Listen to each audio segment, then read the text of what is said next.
The Wild Huntsman, A Legend of the Hartz, by Julius Wolff, translated by Ralph Davidson. Chapter 1, At Wotan's Mark. Hark to the sounding story that tells of a deadly fray, the tourney of the ages, the combat twixt winter and May. There's constant tilting and charging, the weapons cross and ring. There's endless wavering and breaking in the surging battle of spring, unending turmoil and roaring like rush of tide o'er fields, unending cracking and clashing like swords on ringing shields, now clamoring and clanging as if from brazen bells, now rumbling deep, now thundering, the sound to fury swells. The wind whirls round the summits with piteous shrieks and moans. Through creaking, snapping tree-tops its ghostly chant intones. But all the blowing and ferment, the misty movement and strife, is only the flitting and hovering before the breath of life. The fluttering and bowing in branches, in blade and shrub accord, do reverence and greeting to the might of a dreadful lord. He comes o'er plain and mountain with threats upon his tongue. He spreads affright and terror, and thus resounds his song. On high I ascend, and course through the air, my wings I extend, take heed and beware. Be it night, be it dawn, there's a hush as of death, and scarcely is drawn an audible breath. I'm scented afar in awe and suspense, with a dread as of war midst feeble defense. And when I at length have marshaled my strength, with a rush and a shout I burst out. I sweep the ocean, the billows I roll, their yeasty commotion I sway and control. From my cavernous lip I trumpet a blast that tosses the ship and shivers her mast. Though upward is sent from those I despoil a wail and lament, from naught I recoil, nor heed I nor care for curse or for prayer. Within his rock-built tower the glacier feels my power.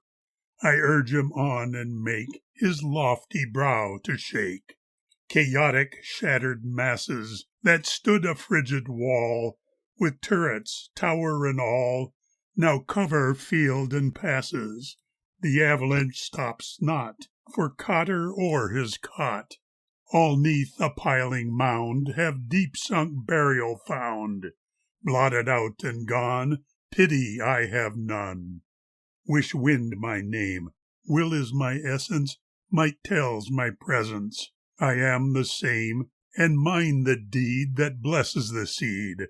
The genital force in me has its source. I fructify earth, sustain after birth, pour sap into mold that life may unfold. With stirring and teeming comes hope and dreaming, and rushing about o'er hill, dale, and lake, I knock and I shout, "Awake, spring, awake!" Thus sings the storm. Wide nature seems conjured by the call, as if by power of magic new life were granted all. The sap awakens from torpor and climbs with vigor aglow. Its limbs the pine tree stretches, dislodging their burden of snow. The juniper, hemlock, and cedar, the somber resinous fir, and all in the armor of needles, with joy at the call are astir. Out of furrowed bark and fissure the trickling water drips. From fretted twigs and branches hang sparkling liquid tips. As sinks the snowy mantle beneath brown carpeted sands, on many a leaf a lakelet in the sunlight twinkling stands.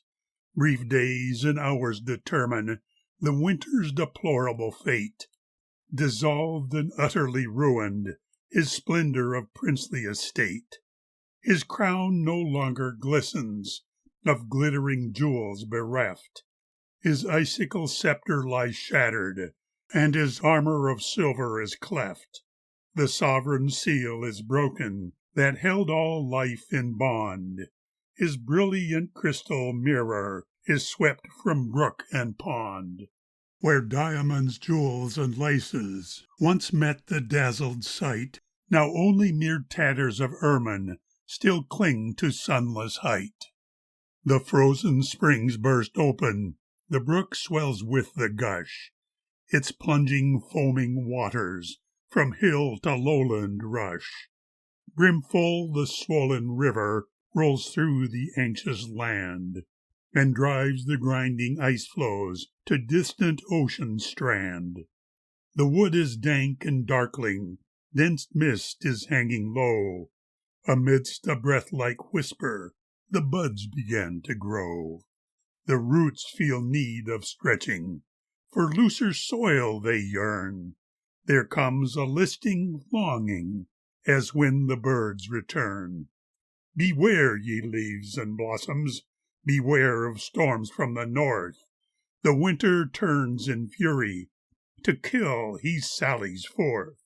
To you, so young and tender, he deals out death and woe. He hurls the rattling hailstorm, and whirls the blinding snow. Again the streams are captive, beneath an icy screen. A chilling mantle covers the scarce awakened green. Anew breaks out the contest, and man to man engage. Once more the clashing weapons, incessant roar and rage. By day the spring is victor, but winter through the night from his defeat recovers, and strives with all his might. By stealth he onward marches, inflicting many a blow, and to retreat he forces his young and gallant foe. But with a last wild effort, spring rallies for the fight, retakes his lost possessions, puts winter's host to flight. Before his valiant squadrons, with pennons, flashing spears, with clarion notes of triumph and loud exulting cheers, fly winter and his henchmen in pitiable plight, and merry spring sits smiling, enthroned by victor's right. The Boda's limpid waters in the Brocken have their source, and through the Hartz green mountains they sing along their course. But ere from height to lowland the gurgling stream has sped, and to the gnomes and nixies a last farewell has said. A weird dread vale it enters, where it must twist and bend, to seek its winding channel through turns without an end. Rocks bolder and more lofty than here can scarce be found, nor greener nor more tangled, a wood on German ground. Here rise with buttress and rampart, vast bulwarks and towers high, huge piers and pillars colossal, time's ravages defy. Aslant and leaning over, hang threatening massive blocks, as if they had but halted to span the gorge with rocks. Here cleft and crevice open, on cliffs aloft in air, crouch animals enchanted, and stony faces stare. Here clings with thirsty fibre the shrub to rocky wall, strikes root in fissure and cranny, and cleaves to foothold small. High up are raging and splashing fierce blasts and sheets of rain. Low down the frothy torrent is writhing and struggling in vain. The waters dart into eddies, and frisk and fret and moan. The surging, seething billows wash and hollow the stone. Where'er you pause or ramble, on ridges low or high, the restless rushing river seems murmuring ever nigh. Gaze o'er the jagged embankment, through riven rocks behold the bowels of earth laid open to secret depths untold. Above all others rises one peak to dizzy height, nor could the sharp-clawed eagle on its steep wall alight. The gray and hoary mountain bears on its lordly crest a monstrous horse's hoof-mark, by mighty force impressed. No fiery steed e'er bridled, by mortal man bestrode, has stamped the print in granite upon this sky-perched road. To Sleipnir's foot tradition still links this runic sign, and victims immolated on Wotan's ancient shrine. Its song the storm wind hushes, as darkness all enshrouds. Beyond the lofty mountains fast muster lowering clouds. A tall, majestic figure stands near the ancient mark. His beard is long and flowing, his mantle wide and dark. A broad-brimmed hat protects him from wind and threatful sky. Beneath it glows malignant a single fiery eye. Down at his feet crouch fawning 2 wolves of aspect grim. Around his head 2 ravens in flight encircle him. Now slowly upward pointing, he waves his slender spear, and with it draws a circle high in the upper sphere. Athwart the sable cloud realm down darts a gleaming flash. Loud rolling peals of thunder throughout the valley crash. 1,000 echoes answer from all the mountains nigh, while dazzling bursts of lightning oft rend the lurid sky. The branches stir and rustle as speeds the passing form, then yields the budding forest to the early thunderstorm. End of Chapter 1. Chapter 2. Spring. It blows and blusters many a night, with rattling hail and dripping rain, and each day tries, though oft in vain, to turn the wind or stay its might, to sweep the clouds aside once more, and to the sky its blue restore. But when the battling storms have done, from his bright portal steps the sun. Among earth's creatures manifold he scatters lavishly his gold, as if in prodigal display he'd spend it in a single day. The wood, where mist and darkness lurk, awakens from its sombre dream. 1,000 fairies seem at work to carry out some mystic scheme. Fresh vigor fills the dormant cells, the beech's slender bud now swells, and patiently it strives to shed its shiny scales of ruby red. 'Twould break its bonds, and free and brave its tiny tender pennons wave. The elder and the hazel tree, forgetting first their winter's woe, once more from icy fetters free their loosely folded spindles show. And here in 3s and 4s hang down the little catkins golden brown, while near, within a shadowed nook, where gently flows the winding brook, demurely through her peaceful life abides the hazel's blossom wife, and over her she bears aloft a stately plumed crimson tuft. In shining linen white as snow is wrapped the sable thorn of sloe. The elm's abloom, the asp has spun soft silk to form long curly locks, and Mistress Willow has begun to herd and tend her lambkin flocks. The oak alone stands gaunt and bare, its knotty framework here and there a flutter yet in April's sun, with last year's leaves of faded dun.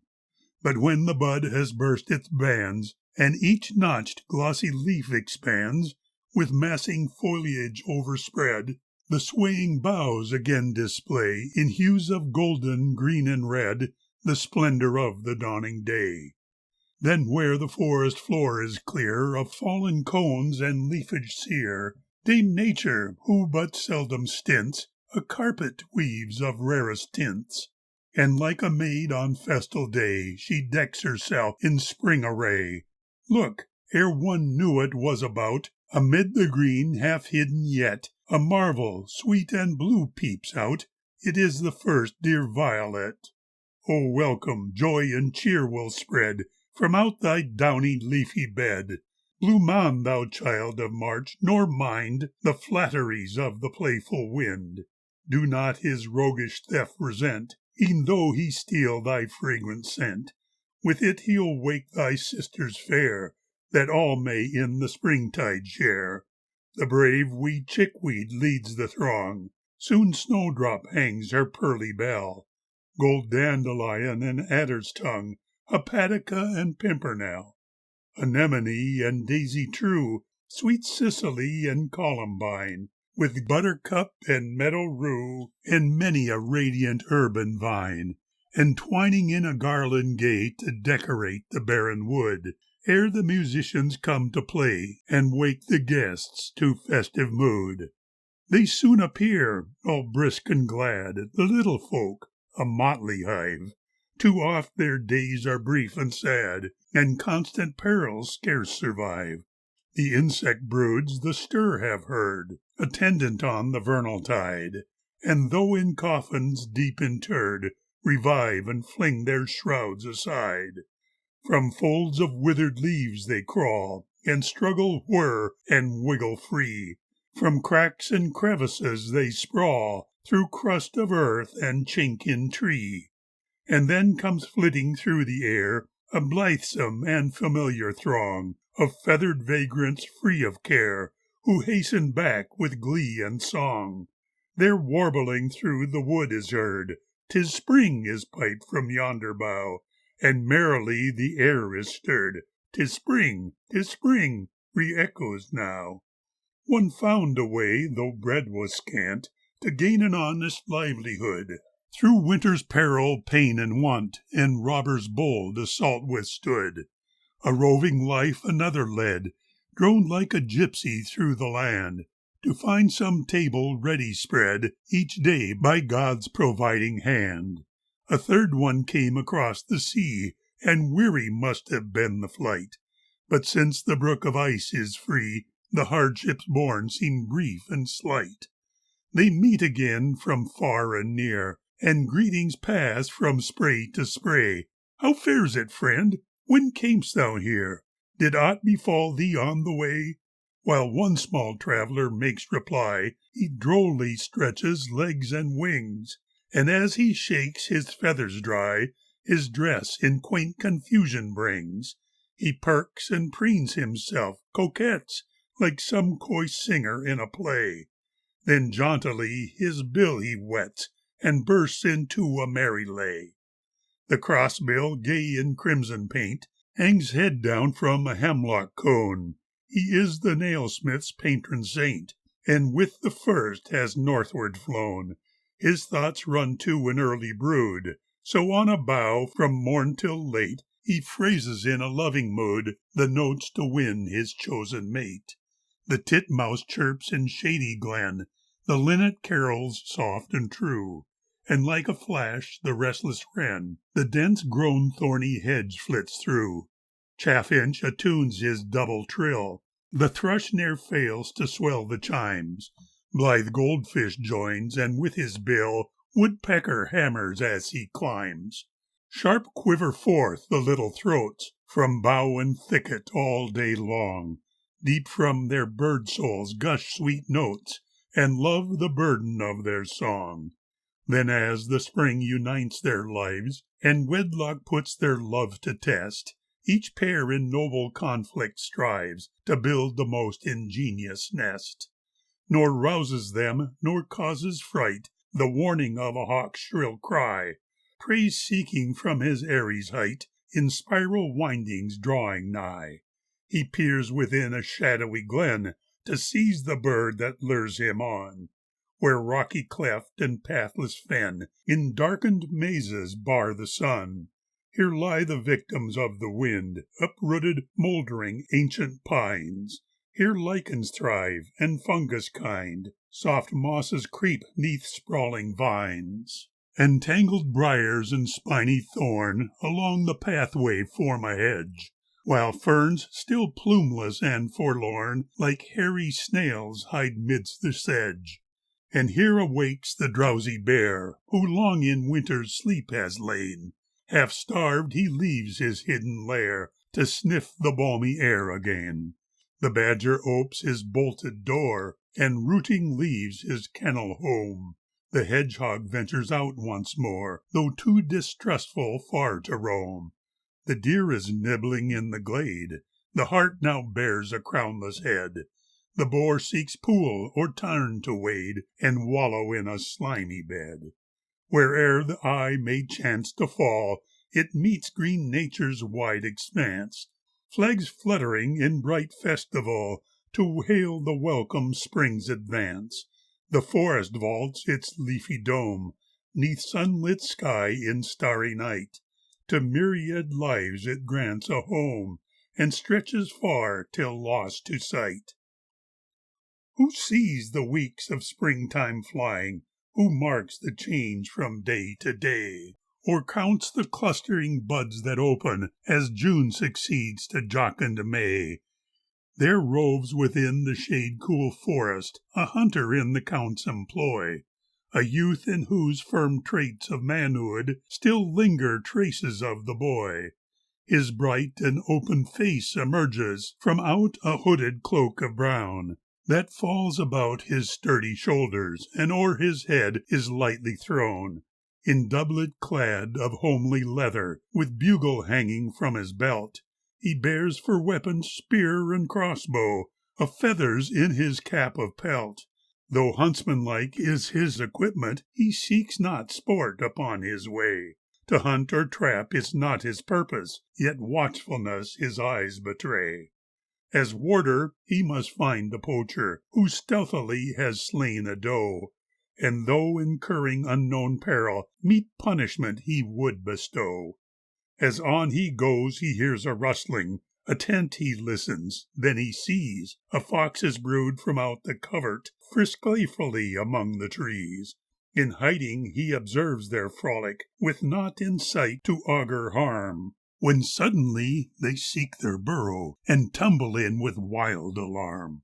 On instant guard he waits in silence, his arrow on the straining thong, but speedily he drops the crossbow, for sweet there rings a maiden song.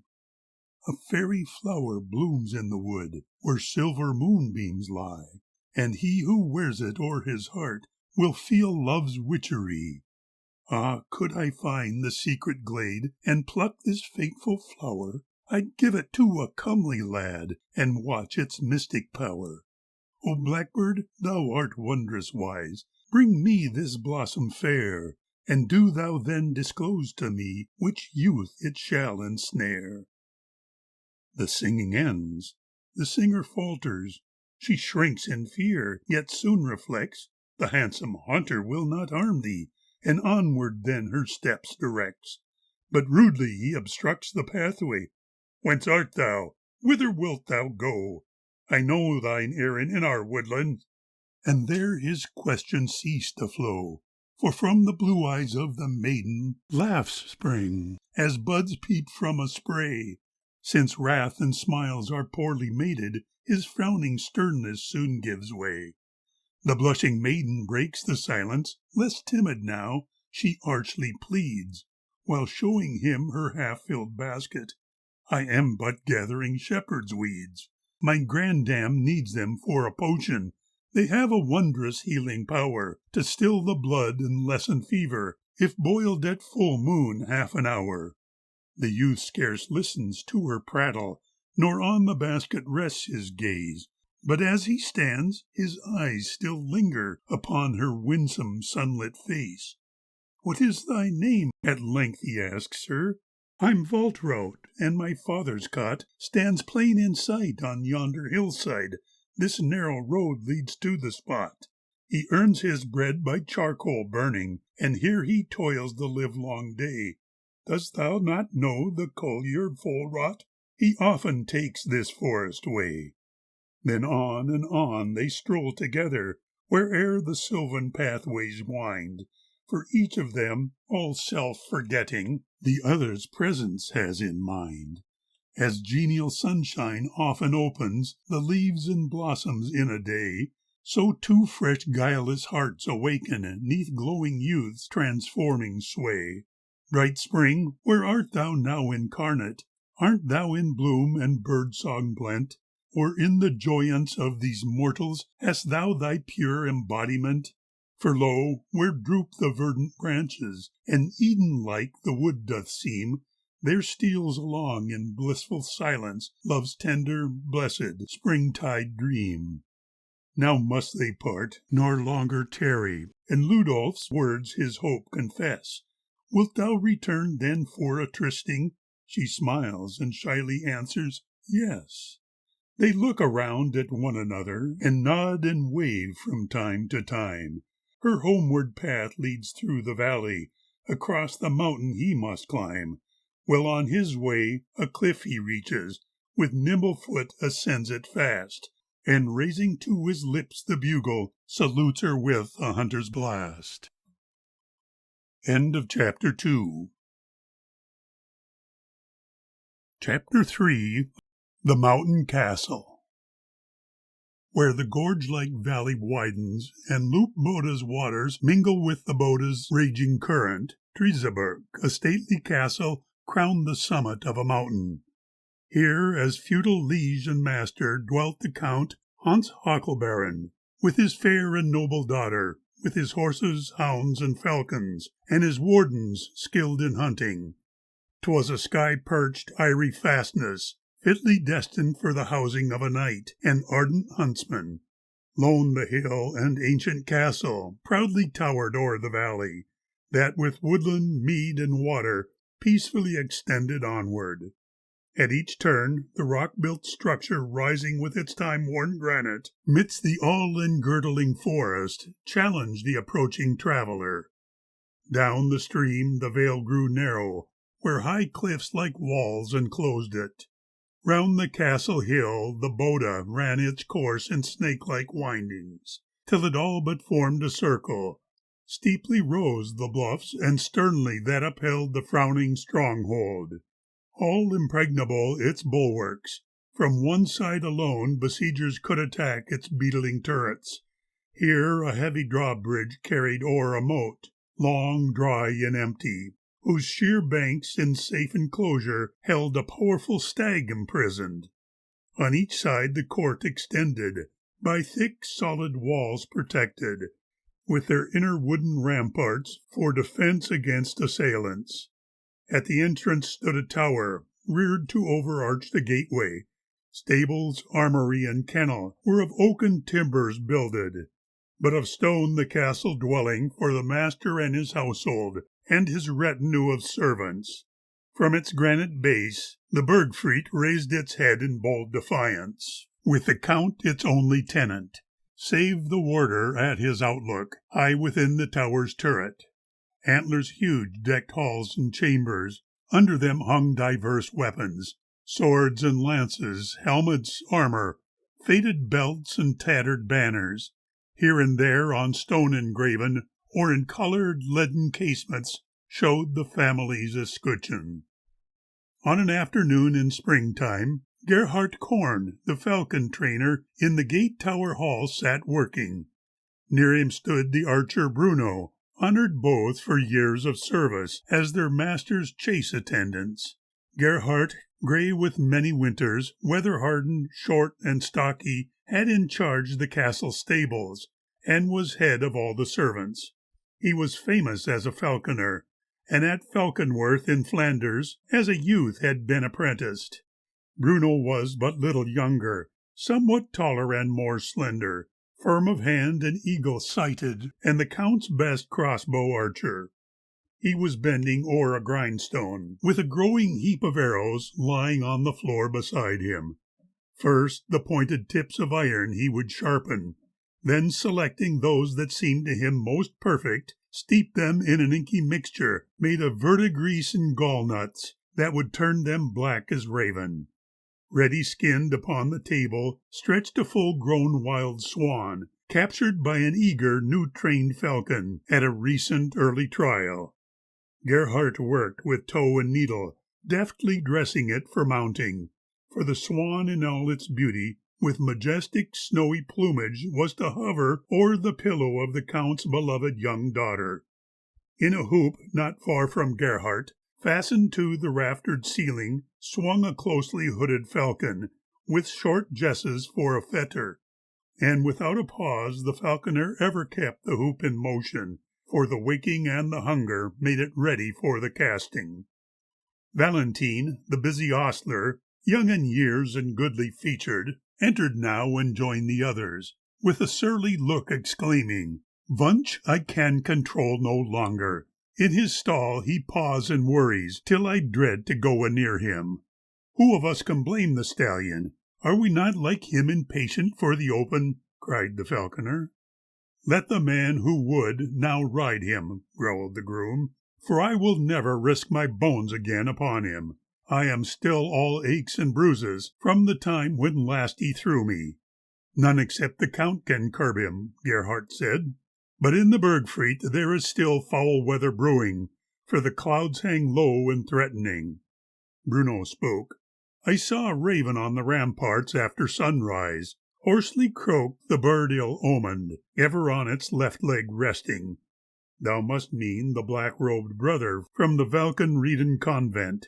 No good tidings can we hope for from his weighty parchment letter," laughed the hostler. "Monks and goodness," sneered the archer. "Priests and convents. Good has never come from either. Hast thou heard more of the rising that the stubborn peasants started in the autumn at Mühlhausen?" then asked Gerhardt. "Yes, in Kempten. Bands of them attacked the convent," answered Valentine, "and meekly their prince abbot sued for mercy. But the priests deserve no better. Let the rebels turn against them, so our castle's unmolested. Hark! Whose bugle now is sounding? 'Tis but Wenzel's on the tower. Well I know that ancient greeting to the earliest storks returning, and the overflowing tankard that is his by warder's custom."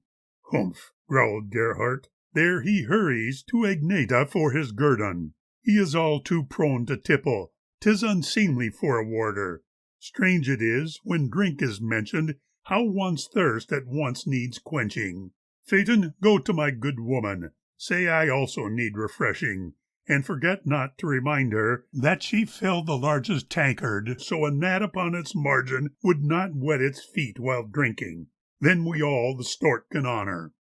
As the hostler left them, Ludolf through the open doorway entered. "Hast thou found the trace?" asked Gerhardt. "Yes, they still are in their kennel." "Who? The foxes? Well, I know it, but I mean far other quarry." Then he paused a while, reflecting. "I could name the reckless poacher, and the Count will kill the culprit, if at stalking deer we catch him." "Whence knowest thou? And tell, who is it?" Anxiously the hunter asked him. "'Tis the collier Bertram Folrath." "If 'tis he," replied the archer, "hope not that ye'll ever take him, for he has the magic fern seeds, and unseen through the air can vanish when into his shoes he strews them. These his mother Alka gives him, who's a witch, ye must remember." "I care little," grumbled Gerhardt, "for his tricks and all his cunning. I will soon o'ermatch the fellow." Bent upon their work and chatting, neither Gerhardt nor the archer had marked Ludolf standing silent, with his staring eyes fixed on them, wrapped in thought, and ever playing with the chain that held his bugle. "Do ye know," asked Bruno sternly, "how the monks of Valkenrieden played a shameful trick upon us? Though their convent is the richest, with its chapels, farms, and houses, not a hamlet is exempt from paying tithes and taxes to them. Mines of ore and endless acres yield them wealth in great abundance, and still greater is their profit from the wonder-working image, and the thorns, a precious relic from the crown of our Lord Jesus.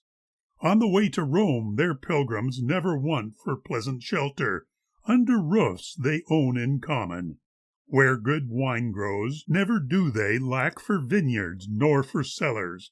Years ago the emperor granted hunting rights in wider lordship to the friars of the convent. Far as pealed the bells slow clanging from the walls of Valkenrieden, feathered game might still be taken. Then the tricksters had a bell cast, none so large as in our mountains. High they placed it in the belfry, where it opens toward the forest, that the sound might carry farther, and enlarge their hunting precincts. Now must we look on in silence, though we meet them at our noose line, or the fowling floor or nearer, and the cursed tonsured rascals fatten on our snipes and wood grouse. Valentine now brought the tankard, to whose foaming beer was added red herb bennet and wild sage leaves, with their strong and bitter flavor. Gerhardt's glance showed his misgivings. Bah! The gnat would be a marvel that could sip from this cup's margin. Phaeton, clear thee of suspicion. Canst thou show a beard unwetted? Now the kennel boy named Tela entered, though a lad no longer, yet the name had still clung to him. By my troth, said Gerhardt, laughing, I believe the boy is keener than a hound. Afar he scented our great beer mugs circling freely. Come and drink, thou kennel captain. Let us see what thou hast huddled like a baby in thy bosom, asked the hostler, as his fingers prodded Tala's bulging jerkin. Gently then from out its shelter drew he forth a puppy boarhound. 'Tis a sickling, answered Tala. 'Twill not eat, and whines and whimpers. Gerhardt eyed the puppy closely. Didst thou take a bunch of buckthorn, nailing it outside the kennel, thereby warding off the witches? Yes, in truth, both out and inside. Dost thou always carry with thee she-wolf's heart, the cure for rabies? Yes, said Tala, and the falconer, in a lowered voice, continued. Take the fresh green twigs of willow, twist and wind them in a wreath. Slip it o'er the ailing body, look above and underneath. If it withers, sound and hail, is the cur from tip to tail. Then in louder voice resuming, do not let the master know it. He is sore of heart and moody. E'en his daughter, loved and gracious, cannot still his fretful storming. In his wrath a crystal goblet at my good wife's feet he shattered, when he found his wine lacked flavor. Yet he knows spiced wine is harmful when a man is hot with fever. Had the monstrous bear-cowed villa, 'twould have been the count's last hunting. Torn and bleeding from the battle, all the other dogs went skulking. 4 weeks has the wound been covered, with fit unguents and concoctions. Illness and restraint unwonted sorely vex our fiery master. Soon, methinks, the time is coming when we'll hunt again, said Bruno. Else what need of sharpened arrows? Tell me, lad. He turned to Ludolf, who sat silent in the corner. What ill news has come upon thee? Thou seemst speech-bereft and doleful. Of the poacher I am thinking, answered Ludolf, but his thoughts were only of the poacher's daughter, who nor knew nor had suspicion of her father's deadly danger. In the oak-walled Bergfried chamber lay the Count Hans Hakel Barend, propped on pillows half reclining, on a couch o'erspread and softened, with the speckled skins of moose deer. At his feet the mastiff Villa, with his head between his forepaws, stretched upon a shaggy bearskin. His the strength that saved his master when the savage bear attacked him. Near, and where the Count could reach it, in the corner leaned the crossbow, whose long stock and butt were inlaid lavishly with pearl and silver. Often would he take and aim it, that his weakened arm might strengthen. Wan appeared the knight and pallid, though so tall and mighty sinewed, hair and beard of raven blackness made him paler still by contrast. Bold his Roman nose projected, and his brow was seamed with furrows. Dark and deep-sunk eyes cast glances, sharp as arrow points, exacting swift compliance with his orders. On a settle near a casement sat his only child, Wolfhilda, radiant as a rose unfolding on a morn in early summer. Round her face thick wavy tresses in their golden lustre shimmered, while her graceful stately figure, clad in robes of silken samite, close enfolding, softly clinging, showed in all its youthful beauty. 'Neath her hands upon the table lay a frame with broidered colors, and her white and slender fingers deftly worked a diapered bridle for her dappled grey's proud forehead. Leaning on the casement's mullion stood young Albrecht of Lozinen, Firm his lips were, and scarce hidden by a curling beard of flaxen. He was Hakon Baron's godchild, and had sought his uncle's castle, there to learn 'neath Gerhardt's guidance falconry and skill in hunting. In his hand he held a parchment, while he scanned his kinsman's features. "Read that once again," the Count bade, then a second time read Albrecht. "Inasmuch as it is neither Christian-like nor meet that neighbors to the realm resort for justice, we still hope that our contention will in amity be settled, giving us the right of deer chase anywhere within the hearing of the bells of Valkenrieda." "Never," cried the Count. "Bah, neighbors! Water he's to have and pasture. Flying fowl and fish I'll grant him during days of Lent and fasting. Snaring hare I will permit him, nor forbid the catch of crayfish. But the right of hounds and deer chase appertains as fief and tenure to the castle, never doubted or opposed by claim or hindrance, during 2 men's lives full measured. Wood for ploughs and wood for barrows, with the windfall will I grant him, but I'll give him none for building. Let him sharply heed this warning. If a monk falls in our clutches, caught at stalking deer, then mercy will avail him more than justice. Suit before the realm he talks of. Let him, if it is his pleasure. What fear I this doughty member of the Upper Saxon Council? Knight is less to him than abbot. Like a solitary screech-owl sits he brooding in his convent. Face to face I've never met him. But read on, I'll hear the finish of this insolent epistle. Item, as unworthy servant of the Lord and faithful guardian of his holy church, we warn you hence forever to abandon all your wickedness of living, nor set scandalous example with the hunt and reckless coursing during festivals and feast days in the midst of pious Christians, and attending to the welfare of your soul to seek our chapel for confession and due penance. Otherwise, the Church will justly punish you for your offenses." "Foolish, arrogant old bigot," roared the Count, as flushed and trembling from his couch he sprang in anger. Villa growled and eyed his master. "Yes, good Villa, neither of us cares a straw for priestly ranting. Let him turn his red nose elsewhere. Let him keep it on his Gospels, bound in leather made of pigskin, but not meddle with the hunter. If the archfiend in his body should attempt to stop my hunting, by his horns and tail I'll hurl him from the castle, and this scarecrow dares presume to check and cross me.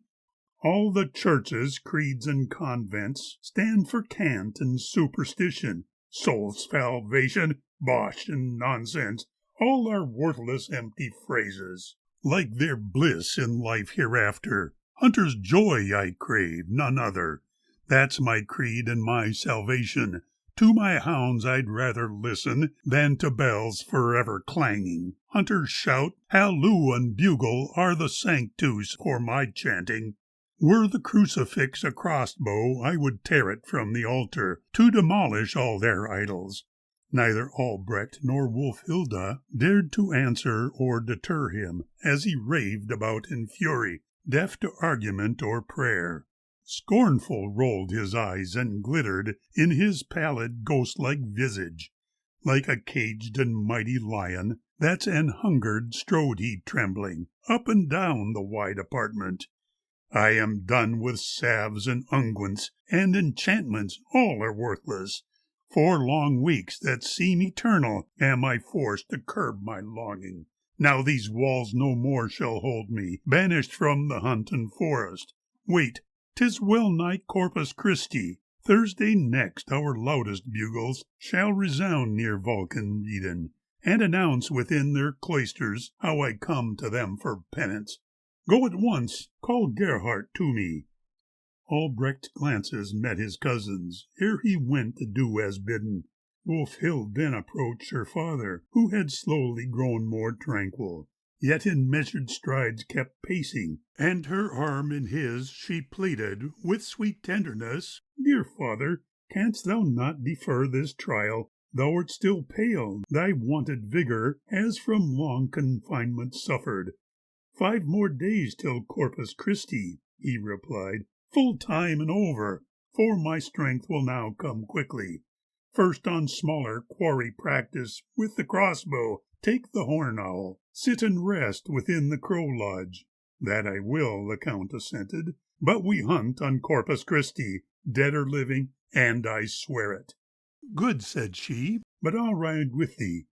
Chidingly and almost sternly looked the father at his daughter. Then more kindly he responded, Thou shouldst first try thy fleet red cheek. Learn if he is well conditioned, and the rein now quickly answers. Therefore ride him for a hawking, and let Albrecht be thy escort.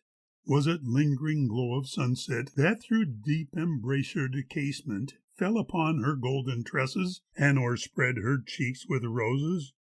Albrecht soon returned with Gerhardt. Now, old fellow, for the hunting, called the Count in tone exultant. Our good friend of Vulcanrieden has sent word that he forbids it. Hear our answer, make all ready for a hunt on Corpus Christi. Sir, it is the sacred Blood's Day. Timidly the old man faltered.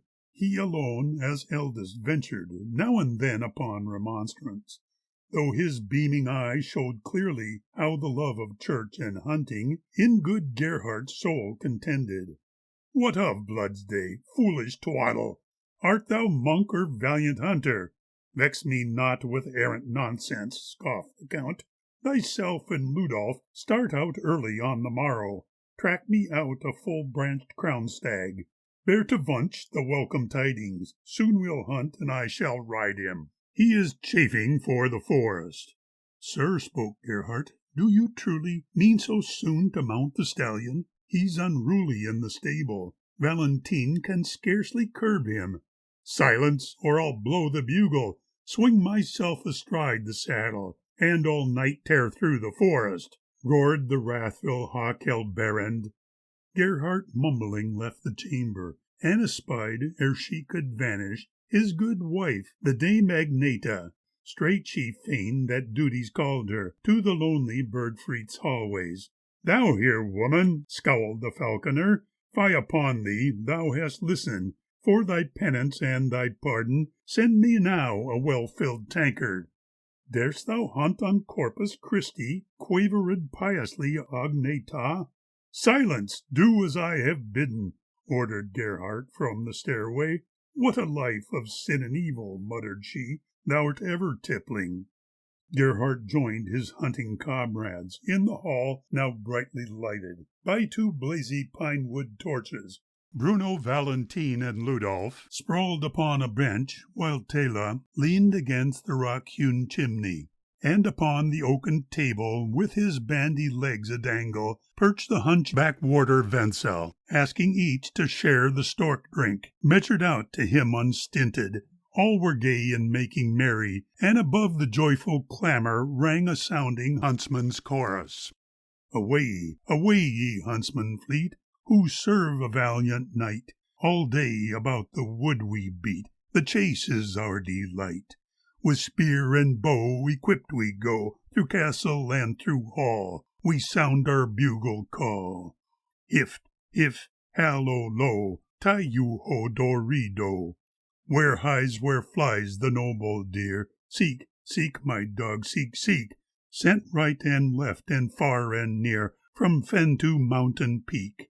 We heed not thorns, nor hoof nor horns, and ne'er will stay our pace, until we end his race. Hift, hif, hallo, lo, ty-you-ho, do-re-do. Then for the inn and its good cheer, no hunter there fares ill. Enamoured of our wild career, fair maids our tankards fill. Mid merry laugh we pledge and quaff, and sing and dance and play, to chase dull care away. Hift, hif, hallo, lo, ty-you-ho, do-re-do. By my troth, thou canst be generous, Wenzel, thus to share thy portion. Gerhardt gulped deep from his bumper. Freely drink, for more is coming.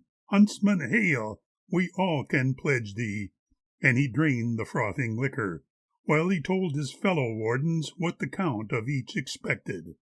Crystal, Wolfhild's comely handmaid, with a brimming jug now entered. "Tarry, lass, and pledge the warder," cried the groom. "Why shouldst thou hurry?" "Huntsman, hail," she gaily answered, and the foaming tanker raising, tittered, laughed, and kept on laughing, till she could not drink a swallow.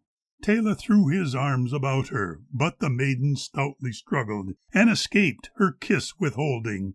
Mid hilarious cheer and laughter, to the lute then sang the warder. A merry crew of four oft met in every kind of weather, and forth upon their way they set, o'er hill and dale together. The name of one was Thirsty Lip, with Laughing Lip much smitten.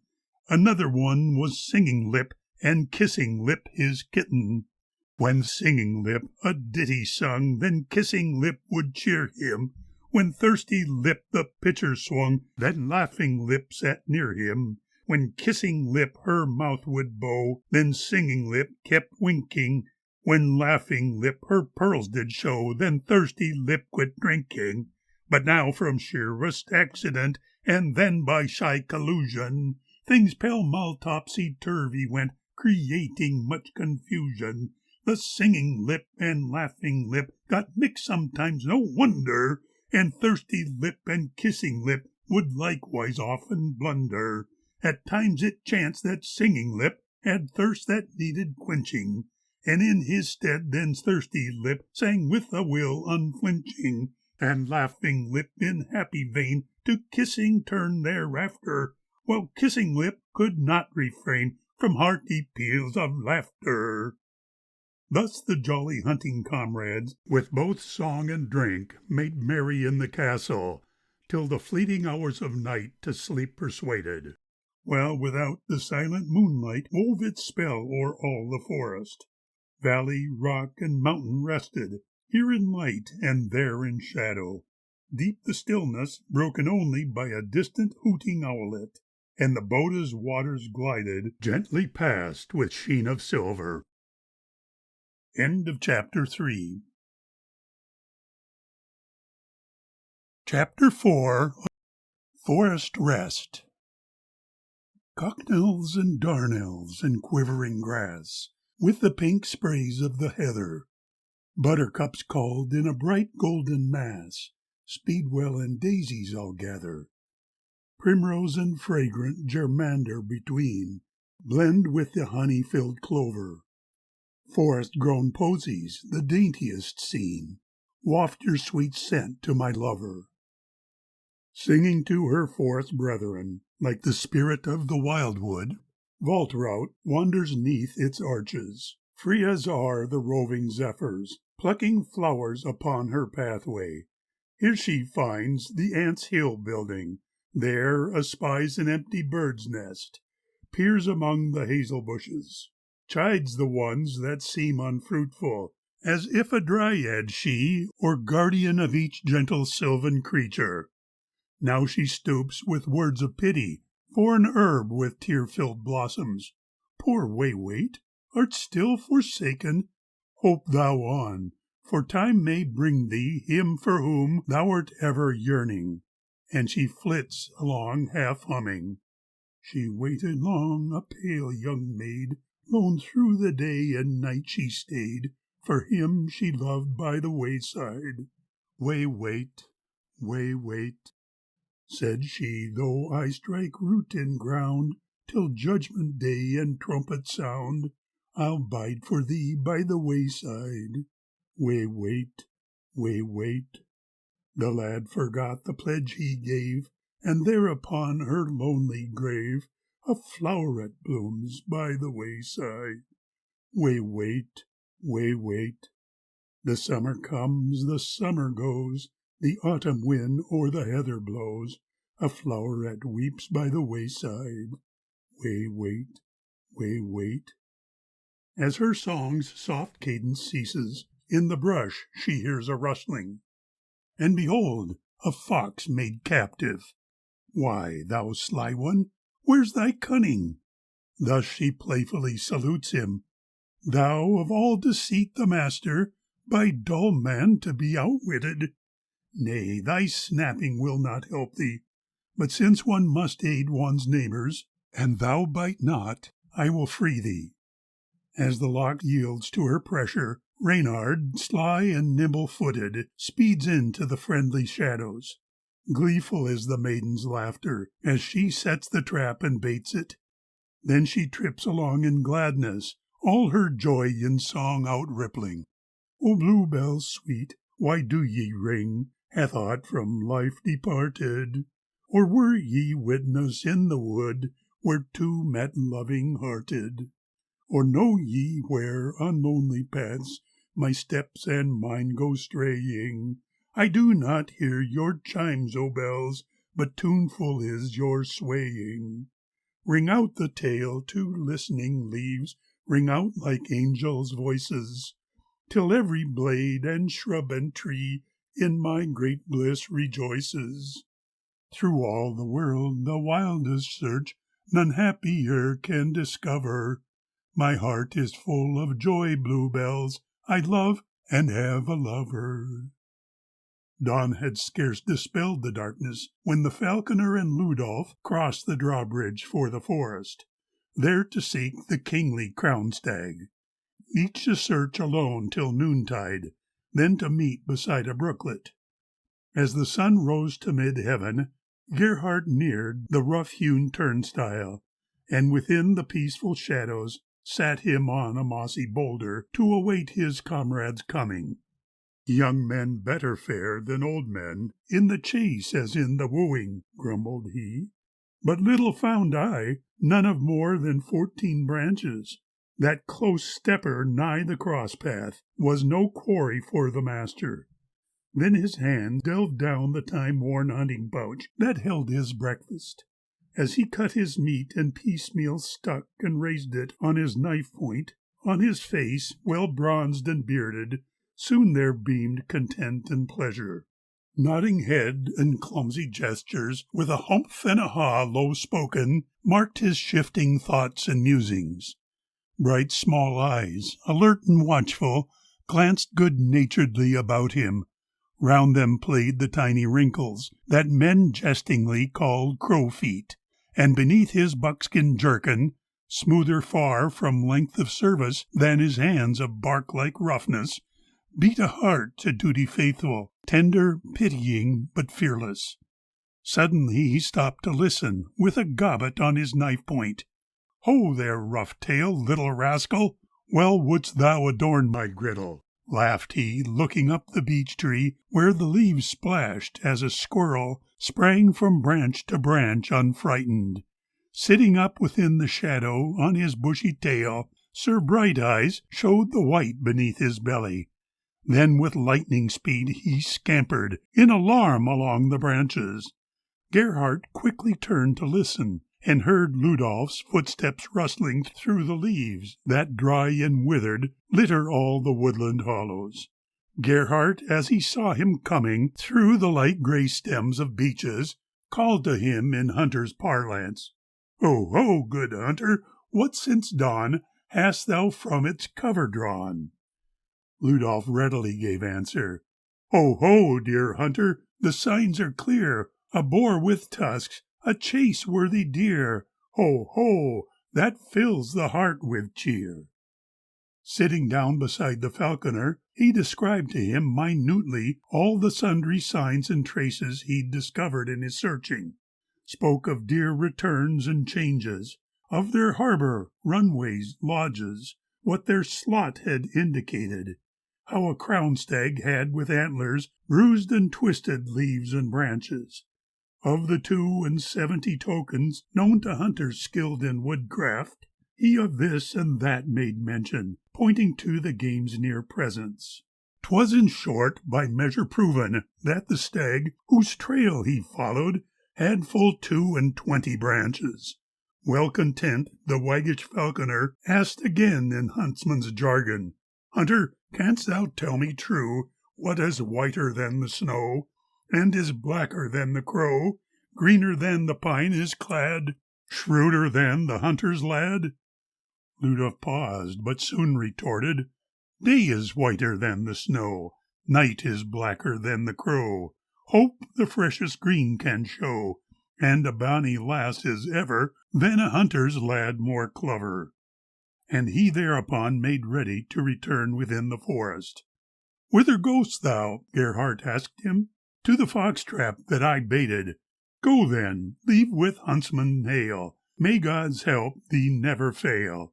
Ludolf in return saluted. Dear hunter, thee I too bid hail. God's blessing with us both prevail. Well upon his errand started, Gerhardt's jesting words o'ertook him. Hear my warning, brave young master, and avoid all aged women, for ill luck they bring the hunter. I'll take heed, he laughed in answer. Oh, a deer with 20 branches, and a damsel sweet and comely, set the hunter's heart to beating. To himself the old man mumbled. Ludolf hastened through the forest, till he reached the baited fox trap. Still it stood as he had set it, but he eyed it with suspicion. Zounds, what's this? He cried in wonder. There's no doubt the bait was nibbled. Here of blood I see a driblet, and a flock of fur, a fox's. Who has dared to meddle with it, dared to free what here was captured, then reset the trap so poorly? That was never done by Huntsman. Wondering still, he hears distinctly sounds like faintly smothered laughter, and behold, but little distant, from behind a giant beech tree, peers a roguish face half hidden. Waltraud, thou art the culprit! And he makes a bound to reach her, but she springs with squirrel swiftness round the beech, her merry laughter deep within the forest ringing. Oft in vain he tries to catch her, but the wary maid escapes him. Long they thus chase one another, circling round among the beech trees, till the cheeks of both are glowing. But at last he overtakes her, and her breathless mouth oft kisses, both her arms around him twining, heartily with forest freshness. She returns his fond caresses. Now deliver up my captive, or be one thyself, he banters. Oh, the fox sends thee his greeting. Look, he ran round yonder hillock. Haste, make haste, thou still mayest catch him. What, thou gavest the fox his freedom? He exclaims in feigned displeasure. Tell me how to punish fitly such a rogue and good for nothing. Dost thou think I'd leave in peril any of my woodland brethren? They would come in hosts to aid me if I were beset by danger. This time then thou'lt be forgiven, but be sure that in the future I shall keep the trap well hidden. Happily they sauntered onward, golden sunbeams downward streaming, played along their quiet pathway, standing out athwart the twilight, like the gilded stripe that crosses field of dark upon a scutcheon. In the mellow rays there hovered myriads of motes and atoms, and a host of gleaming insects with their shining wings and armor, humming, buzzing, up and downward. Suddenly, as if in concert, motionless they paused, suspended in the air, afloat and lifeless, till they darted quickly sidewise, as an alien kind approached them. Round the silvery trunks of beeches fitful changing lights were flitting, and so lucent and transparent shone the verdant sap-filled leaflets, that the tiny veins outbranching could be traced in their minuteness. In the moss's own dense forest, on the blades and slender stalk-masts, through the twisted, curly lichens, climbed and straggled horny beetles, brilliant in their bronze and steel blue. As if drunk with air and sunlight, reeled gay butterflies, and staggered from one chalice to another, fluttering on from flower to flower, till o'ercome by leaden fragrance, high they joined their wings for slumber. Grains of sand and gravel glistened where the glaring sunbeams shimmered, on the bare and barren patches, and upon the boulders sparkled crystal quartz and silver mica. In the sunshine basked a lizard. Lone a spinner crossed the pathway, hobbling on his giddy stilt legs. Through the wood reigned deepest silence. 'Twas the restful hour of noontide, and a golden glimmer wavered through the air, serene and breathless. Straying sounds at times came floating, as if from some boundless distance. Game of every kind had vanished, and the 1,000 birds were songless, drowsing in the upper branches. Every eyelid drooped in languor, save alone the love awakened. 'Neath a shading giant oak tree, Ludolf and his loved one rested. Couched upon the yielding mosses, Waltraud's head and straying tresses in her lover's arms lay pillowed. With her eyes so blue and tender, she looked up to him confiding, as a child looks from its cradle, while she loosened from her bodice sprays of flowers which she fastened on the hunter's leathern jerkin.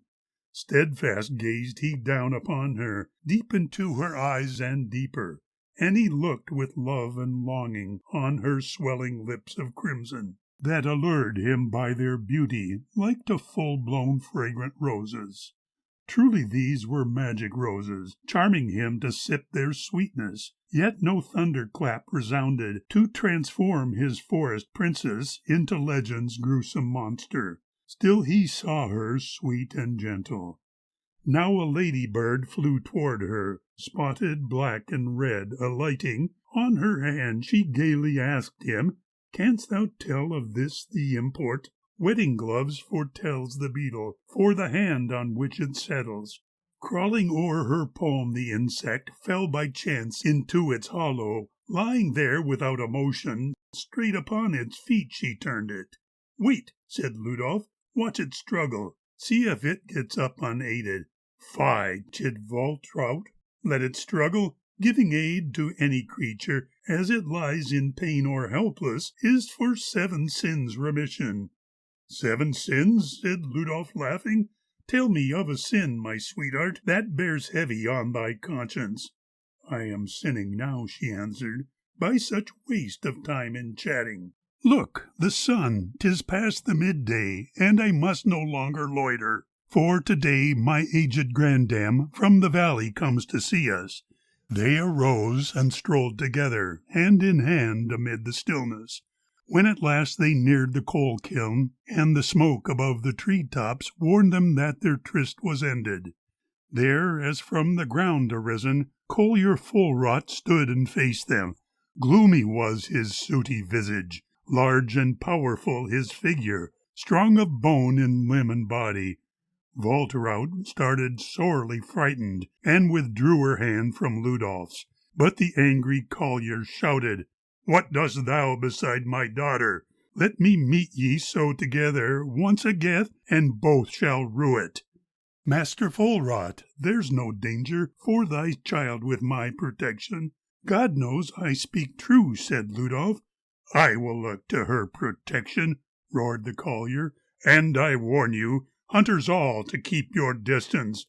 Calmly spoke the sturdy huntsman.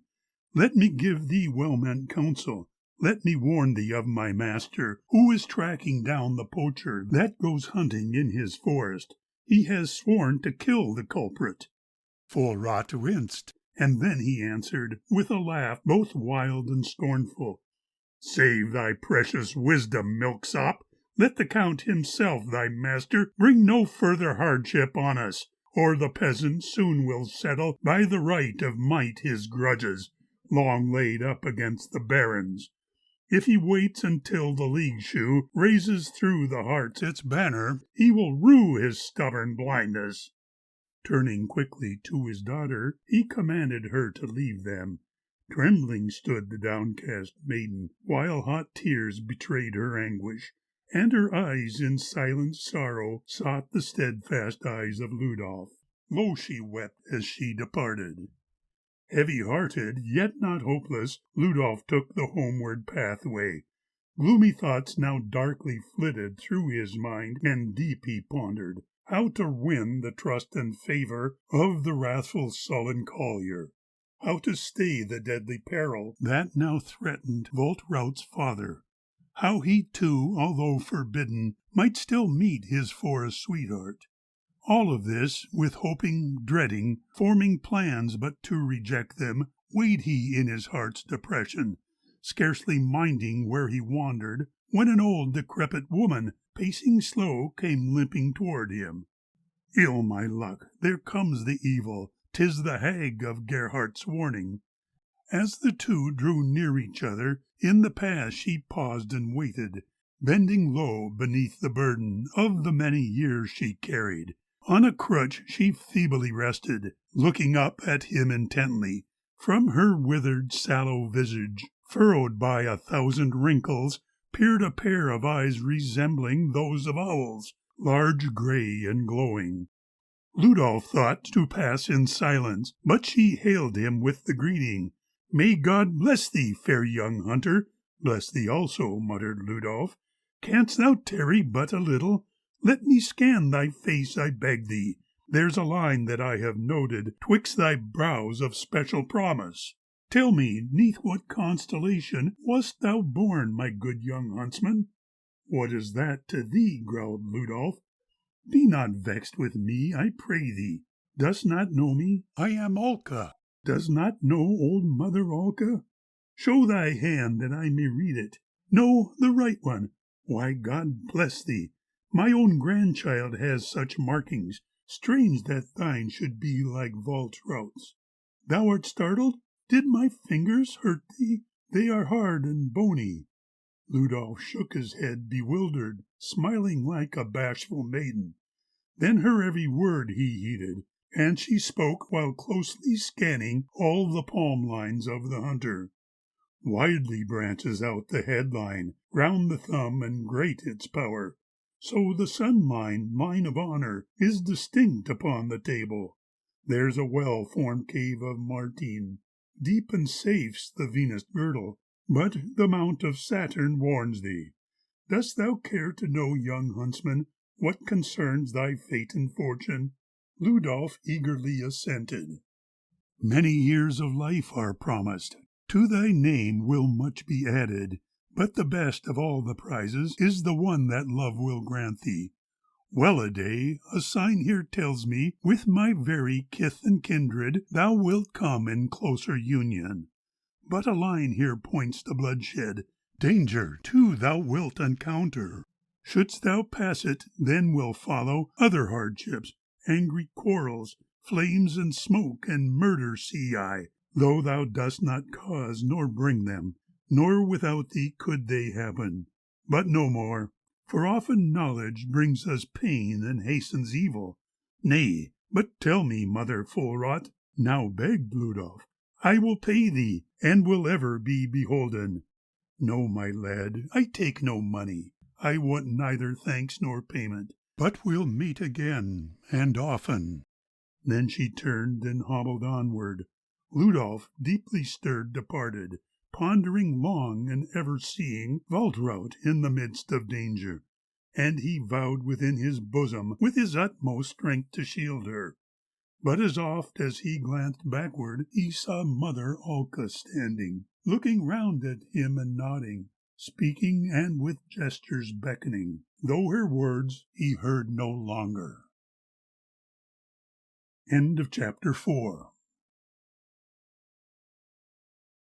Chapter 5. The Stag Hunt. Ye sleepers awaken, the mist veil ascends, the east with an ocean of fire now blends. High mountain crests glisten, first kissed by a ray. The songsters make ready to hail the new day. Come on, ye good comrades, and follow the trail. The fragrance of blossoms fills upland and dale. A draught that refreshes, then hie to the wood. The life of a hunter is joyful and good. Thus from the Bergfried's turret chamber the warder greets the dawn of day, and with the merry song commingles the starling's pipe, the lark's sweet lay.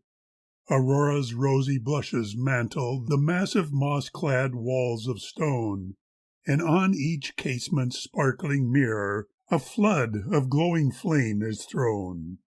With break of day the chase companions slip on their hunting garb with speed, attend to hounds and groom the horses, and choose the weapons for their need.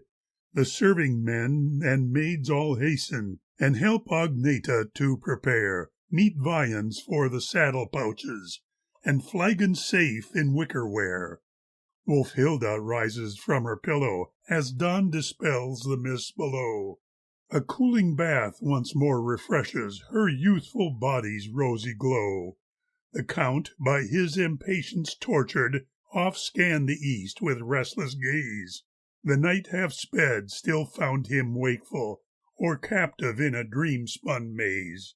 In vain he strove to gain a hillside, but all his efforts went amiss, when with a rush the stallion bore him far down a yawning precipice.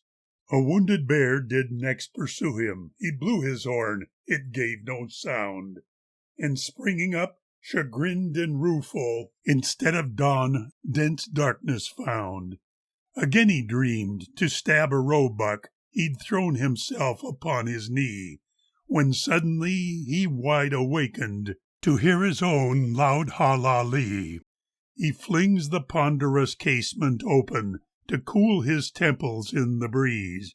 A hunter free, O wind, thou roamest, while I, enthralled, find no release.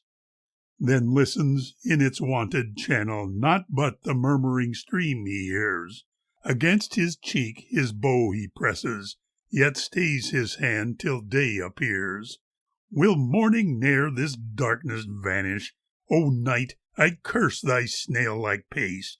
'Tis light I want, light, light to hunt by, as long as there's a deer to chase. In vain he rails and chafes impatient, the light no faster speeds through space, till lo, the pines, high on the summits, behold the sun's effulgent face. Then sings the warder from the tower, and hard upon his song of morn, the knight hears stamping on the cobbles, enticing blares the bugle horn. He soon descends, and to the greetings of Huntsman hail gives like replies. Around the court casts searching glances, and as his daughter he espies, her brow with tenderness he kisses, then hastens to his neighing steed, a horse unmatched in all creation, in either form or strength or speed. His swelling veins seem almost bursting, with dauntless metal gleams his eye, as if upborne by hidden pinions, he'd with the soaring storm king vie. The Count leaps lightly to the saddle, when rearing, pitching, whirling round, Wunsch dashes off in mad endeavor to hurl his rider to the ground. The Count betrays no agitation, and statue-like unmoved appears. His heart amid the ordeal in danger beats ever calm, devoid of fears, and snorting, plunging, wildly leaping, the steed careers on freedom bent, till conscious he has found his master, subdued he stands, his fury spent. Now for the wood, his eager escort, the knight with buoyant heart leads on. Young Albrecht at the side of Wolfhild, the others follow one by one, save Ludolf, who beneath the starlight to trace the stag had gone ahead. For him and Taili with his kennel, 2 horses by the rein are led. Away, away, the chase, ye hunters! With but one thought all hearts beat high. Dew sparkles in the morning sunshine, and hunter's joy in every eye. The signs they follow in the forest that Ludolf marked from place to place, by broken twigs and twisted saplings, so they with ease their course can trace. Their ride is long, and oft they signal with bugle and loud hunting cry. They listen for response from Ludolf, but wait in vain for his reply. At last they hear, like chimes far distant, or vari faintly from a horn. The pack with yelps the signal answers, all with a rush are onward borne. They ride as if for pending wager. Ho, ho, tai-yo-ho, come on, they cheer. Through copse and fen till Ludolf hails them, with Telly bringing up the rear. A merry chase thy horn hath led us, the Count exclaims, nor did we lag. Alas, Sir Count, your haste was needless, loud noises frightened off the stag. The peasants marched across the forest with song and banners in their train to sacred service in the convent, and thus my efforts all were vain. For this which drove him to his covert, the Vulcan Redans are to blame. He will return as shadows lengthen. I've marked where we can bag the game. Ye monks, descendants of the devil, who are forever in my way, I'll settle with ye, saintly villains, and soon yield me to fast and pray. Thus fumes the Count, then gives the order, take off the saddles while we wait. Spread out the luncheon, pass the tankards, we'll camp here since we stay till late. The steeds are left to graze contented, accustomed in the wood to roam. The men stretch out upon the greensward, and rest within their forest home. Here tarry they, attack their luncheon, and pass the flowing beakers round. To while away the hour more swiftly, hilarious songs and jokes resound. They see, whilst their repast enjoying, a wandering student drawing near. Behold, the Count calls out, an offspring of that detested tribe comes here.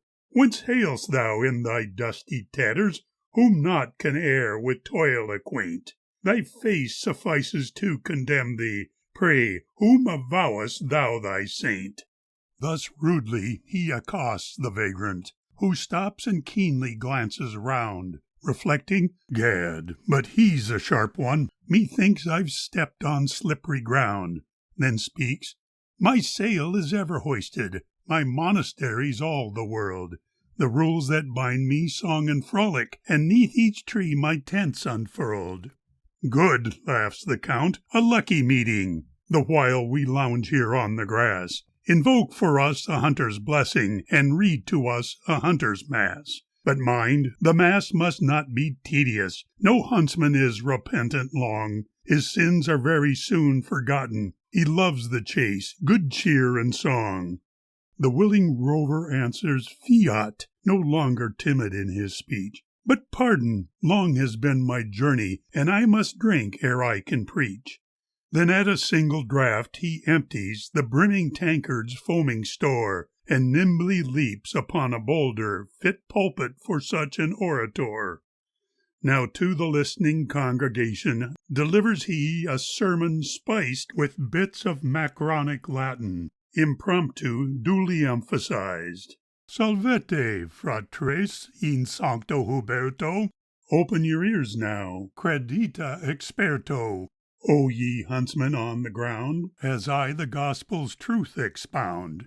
Behold in me an apostolum, who is amid you heathen sent. To oust the malum diabolum, the hunting devil here is meant, who burr-like ever to you clings, as to a tree the parasite, and to each soul destruction brings, whence peace forever takes its flight. I come here timely to admonish, ere in his wrath the Lord shall punish. But in sooth I am perplexed, where to find a fitting text. Hence must I ad exercitium nostrum preach according to my rostrum.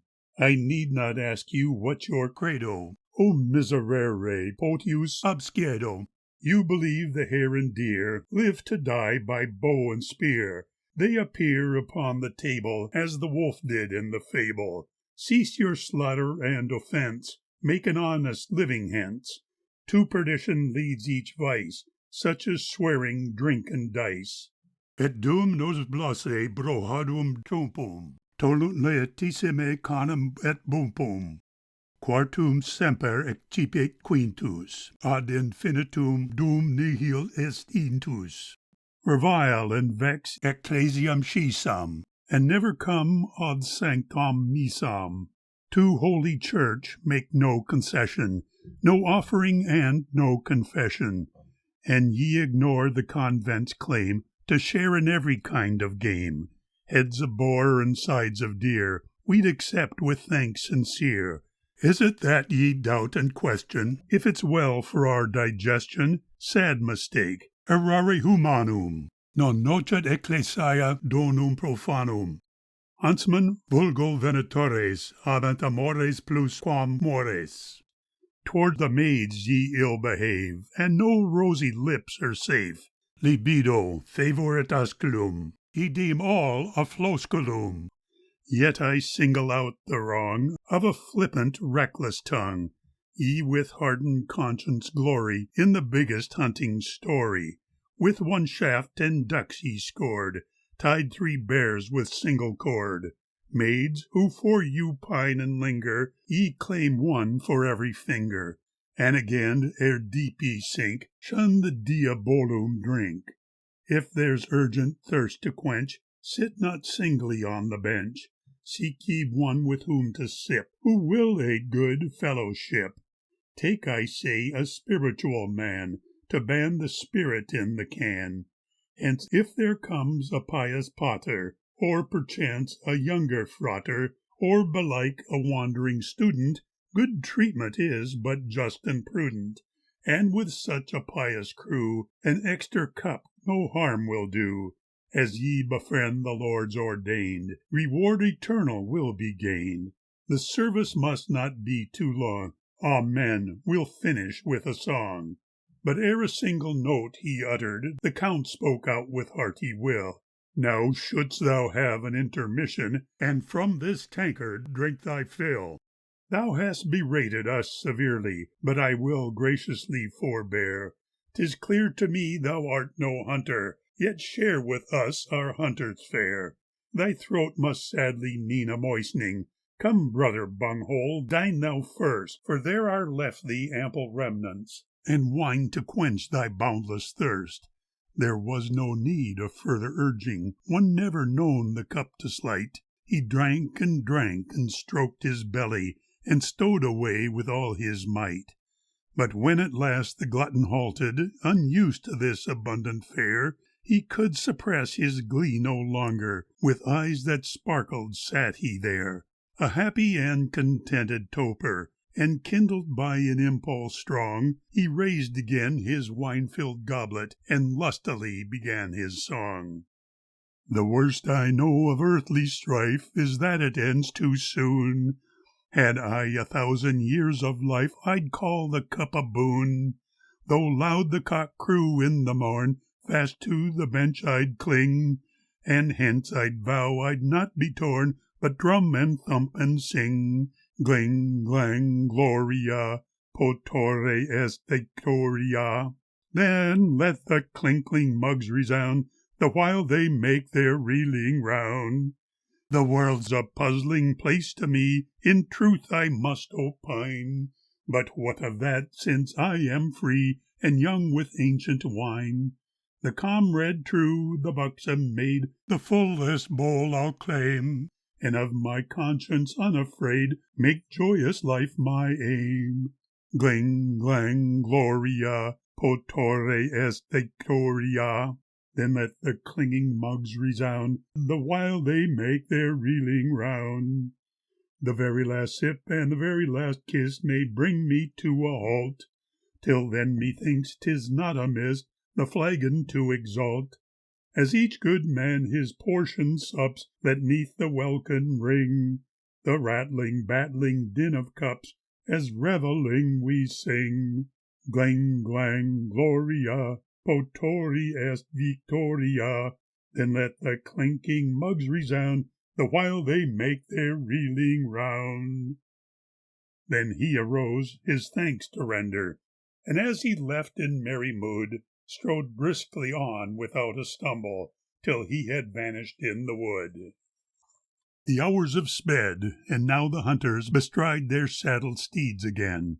They swiftly ride along in silence through shady woodland, brake, and glen. Soon they espy the telltale footprints that serve them as a trusty guide. Then on the eager huntsmen gallop, now firmly seated for the ride. The straining hounds are freed from leashes and set at once upon the track. They scent and follow quick the traces, while through the thicket sweeps the pack. Fast after them the hunters hasten, and joyful beats the hunter's heart. Each casts about to sight the quarry, and to the right and left they part. Ho, ho, ho, ho, there, he's flying, the archer cries. Give chase, here, here, ahead, ahead, on, pursue him. Halloo, halloo, the noble deer. He guides them with his sharp, shrill signals. Responses come from far and near. The sound of horns and hunters cheering throughout the wood rings in the ear. And tempest-like they all dash forward, impetuous o'er the trackless course. The forest lists, the air is trembling, both spur and thorn goad on the horse. Proud flies the deer, a forest monarch, his antlered crown he stretches back. Twigs creak and snap, and branches rustle, as foemen crowd upon his track. Hear bugles call, their shouts and voices. Halloo, the deer resounds. Amid the tramp of speeding coursers, and even louder bay the hounds. Into the wood at frantic gallop, the steeds they madly onward urge, without a halt, through copse and thicket, mid shrubs that like green billows surge. Now vanishes beneath the branches a single horseman pressing on. Another darts o'er bright-lit meadows, his weapon glittering in the sun. They crash through sturdy hazel bushes, and through a hedge their horses tear. Their colors glint, and their locks wave wildly, affrighted scamper doe and hare. Astride of a spirited chestnut is Albrecht. Wolfhilda on Red Cheek soars well in the lead. Ahead of them all, for hazard or venture, Count Hackelbearn fleets on his furious steed. The horses, though dripping, continue the struggle. With baying and yelping on follows each hound. Shy flutter the birds, the tree tops all quiver, the flowers and grasses bow low to the ground. Hot rages the race, across gullies and boulders. Where is he? Where is he? The deer, ho-ho! A hairbreadth off saves them from trees in their courses. He's coming, hello, hello! Their cheeks are aglow, and their hearts are fast throbbing. Hello, hello! Seek, gaff. Their eyes flashing fire, hot faces perspiring. Tra-ra, ift, cliff-claff. The forest is whirling, trees turning and dancing. Hoo, duck, hello and hello. With a rush and a roar, they fly through vast spaces. Duck, lululo, dorido. And ever the heart, fleeting on, still eludes them, with branching attire as if decked with a crown. Now uphill and downhill, now hither, now thither. They chase him, they'll follow until he is down. The din now is nearing, again it is distant, with horsemen and bugles and pack in full cry. Or sunlight, or moonlight, or starlight above them, they see not and care not, but wildly rush by. No halt, no rest, no spell for breathing. The heated rider in his speed takes scarcely time to ope his jerkin, and flecked with foam is every steed. But with the sinking sun they falter, as slowly wanes their measured strength, and with their panting dogs the huntsmen, outworn and lame, turn home at length. Wolfhilda and her escort, Albrecht, unmettled steeds, still forward press, resolved in fealty to follow the Count within the wilderness. But as they ride through gathering shadows, or tangling vines, the young knight calls, Beware thee lest thy red cheek stumble, when down Wolfhilda's palfrey falls. The horse with straining muscles rises, regains his feet, and turns in flight, while Albrecht hastes to raise Wolfhilda, who soon recovers from her fright. With smiling face she leans upon him, and little heeds her foot's dull pain. He leads her to his empty saddle, and with his aid she mounts again. But as he strides along beside her, Wolfhilda urges him to ride. Dear cousin, if thy steed but paces, he'll carry thee and me beside. Then as he swings himself behind her, and firmly of the reins takes hold, the arms of Wolfhild twine around him, his face is kissed by strands of gold. She feels his breath, and in sweet rapture leans softly on his knightly breast. Her bosom heaves, and she abandons herself to happiness and rest. The way is long, yet both in silence ride slowly toward their castle home. while secret thoughts and unshared wishes ascend the mystic starlit dome. The Count speeds on with Wunsch and Villa, and knows not that he is alone, or that the thundering din of horses has long since ceased except his own. The golden sun of even flashes, but he sees not the world ablaze. He feels not that the thorn has scratched him, or that the branches beat his face. Dank vapors rise and darkness gathers, the night o'er all its mantle throws. He heeds it not, while hotly hammers the blood that through his temples flows. The glimmering moon ascends the heavens, and floats above a silvery fleece. The knight beholds it not, but eager upon pursuit will know no peace, until he takes this prize before him, the proudly antlered royal game. For this he soul and body hazards, and this has set his heart aflame. He presses on close by the convent. The chapel windows, arched and long, are brightly lit, and through the stillness float cadences of sacred song. Then in a pause between responses, the Count blows from his bugle horn shrill fanfares toward the sanctuary, to flaunt defiance and his scorn. He laughs and scoffs. "Bald-pated villains, who prate of punishment in hell, now know ye how Hans Hockelberend regards the limit of your bell." Once more, unpitying, he presses his spur into the stallion's side.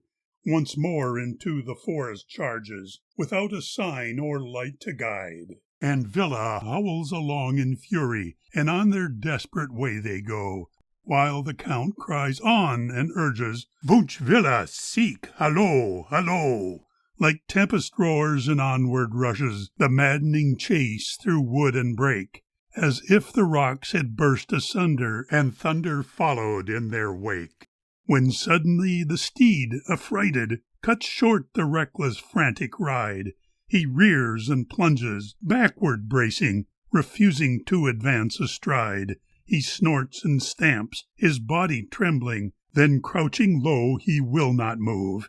His eyes protrude, his nostrils quiver, and spur and urging useless prove. The Count dismounts, and Villa cowers, his fearless courage all forgot. Both he and Wunsch, as if by magic, seem fixed to this mysterious spot. Adown the slope rise forest giants, and boulders huge and mossy hang. Beyond spreads out a boggy meadow, where ne'er a peasant's sickle rang. There it comes, a swelling crescent through the moonlight and the mists of eve. Has flesh and blood this surging current, or can the mind such phantoms weave? It lives and stirs with ghostly motion, like human bodies, rows of dead, from grave arisen, horror-shapen. The Count stands dazed and numb with dread. Then cold the sweat starts on his forehead. He cannot flee, nor move a limb. The weight of mountains is upon him, while they draw near and nearer him. His heart at last regains its valor. He gazes at the spectral train. "The Wotan host," he faintly mutters, and leans on Wunsch support to gain. With staff in hand, old faithful Warner benignly, gravely leads the van, who has full knowledge of the future, and knows each secret wish of man. He slowly nods his head, and sadly upon the Count directs his eye, and with a solemn incantation he points his staff up toward the sky. Next comes in majesty and grandeur a form upon a noble steed. He follows close behind the leader, and to the knight pays little heed, while round and round about his charger the two grey wolves trot lean and grim, and o'er his head the pair of ravens again in flight encircle him. Beside him rides his godlike consort, who in her hand the distaff holds. Along the palfrey's side float trailing her garment's snowy, glistening folds. Then follow men of giant stature in skins of bison and of bear, with heads of horned wild beasts for helmets, 'neath which rough-bearded faces stare. Next mounted huntsmen come in squadrons, and hordes with arms of ancient mold, but in their veins no life-blood courses, nor breathe they, all are stark and cold. And in the long extended column that stretches out across the dale are lovely women high on horses, whose beauty naught but night mists veil. They gently nod and beckon sadly with long and white and languid hands. And with a face as pale and dreary the moon peers o'er the spectral bands. Thus floats along the weird procession, from hoof, from sword, from shield, no sound. All mute and silent, songless, toneless, a nether world above the ground. The mist that shrouds the ghostly faces dissolves and rends the filmy veil, like fluttering locks or mantles swaying, its shimmering skirts low surging trail. Distinctly now appears the figures, as through a cloud rift in a dream, now as in gauzes thin enfolded, uncertain, dim and vague they seem, and slowly passing through the woodland, this pageant from the shades of death, from darkness comes, to darkness gathers, and fades away like mortal breath. The Count stands dazed as he were blinded, yet long has passed the dismal train. He does not mount, but homeward turning, leads on the stallion by the rein. The soul that never bent or yielded is now the prey of nameless dread. The demon fear his throat is clutching, wild terror crouches o'er his head. For he has seen great Wotan muster his levies from the spirit land. To him the midnight horde has beckoned, his day of death is near at hand. The Judge on high has sent his warning, the Lord at whom he oft has jeered, now but to pray for one short moment, and ere he dies of sin be cleared. Ah, look, beneath yon branching linden, high on the rock-strewn mountainside, stands out distinctly in the moonlight a cross that bears the crucified, the carven image of the Saviour with arms and hands extended wide. There offers him eternal mercy, and he surrenders all his pride. And here alone with Wunsch and Villa, who in his many sins had shared, it seemed within the forest stillness an inner voice to him declared, before the sorrowing Redeemer, whose sinless suffering for us died, bow down thy heart and clear thy conscience, and mercy will not be denied. Then to the cross without a witness, with head uncovered, staggers he. His soul repentant craves salvation, and he will bend his stubborn knee. But hark! Afar he hears the tolling, now full and deep, of convent bells. "What?" he cries. "You mean to force me to penance as your letter tells? No, no, I will not kneel before thee, thou make-believe of wooden paint, thou fellow of yon spectral vision, with ghosts of eld goes mythic saint, and though the millions come to worship, I alone oppose thee here. Yea, challenge thee to mortal combat, for all my strength I have no fear. 'Tis said that shooting at thy image the archer's bow and arrow charms, and lest a deer again escape me, my mark be thou with outstretched arms. This very day of Corpus Christi I'll prove to thee my long-felt scorn, and thy descent from cross I'll hasten with my good shaft, thou mortal born." He quickly grasps and bends his crossbow to do the deed thus rashly planned, but Wunsch rubs gently 'gainst his shoulder, and Villa warmly licks his hand. "Ah, would ye, faithful friends, thus warn me, or are ye with them in a league?" He pats the horse and fondles Villa. "No, no, ye are above intrigue." And in the moonlight there beside them, he lifts his voice.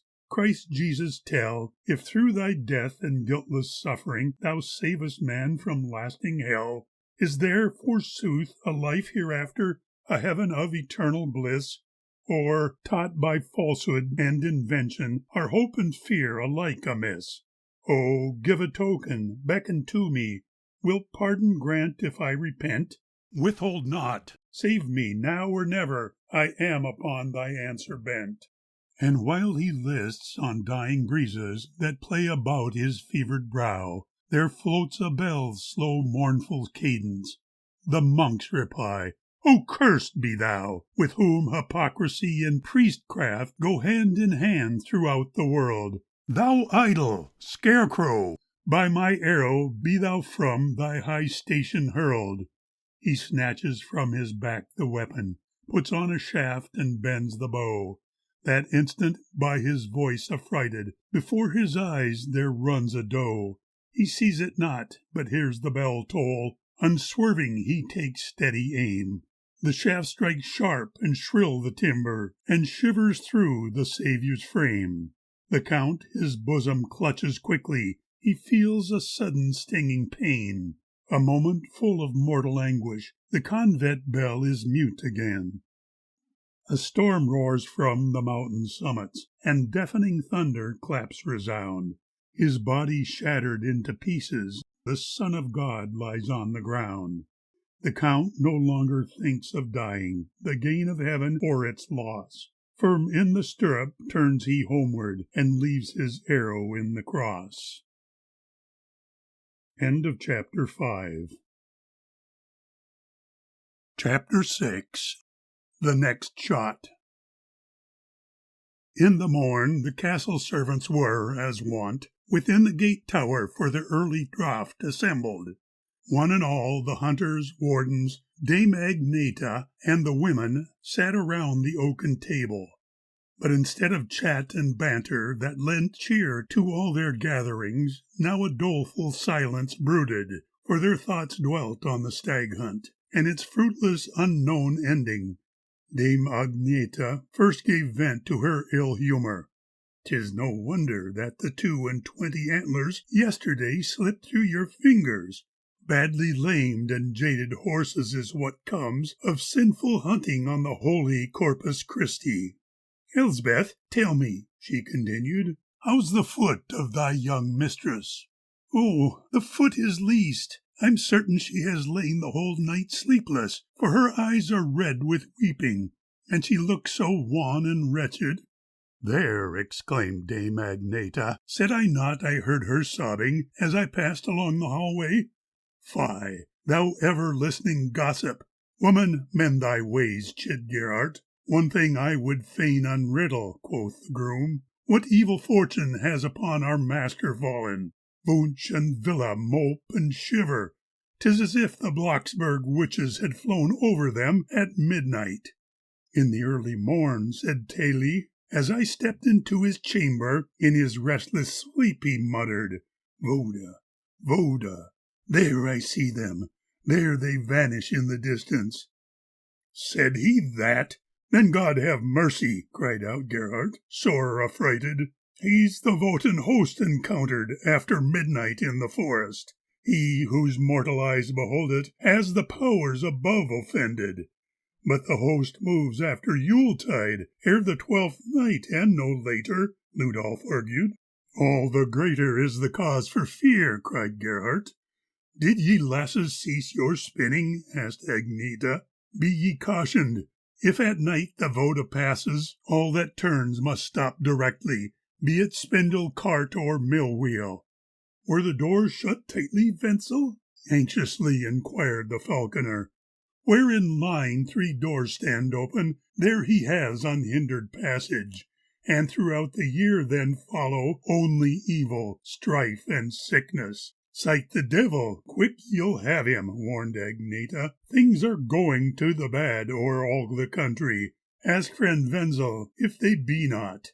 "Yes," said he, "while ye were hunting, Truda's lover from the smeltery came and told us of the peasants, who in mighty hordes are coming to lay waste and burn and murder. They are called the Needy Conrad, and the league shoe is the emblem that they carry on their banners.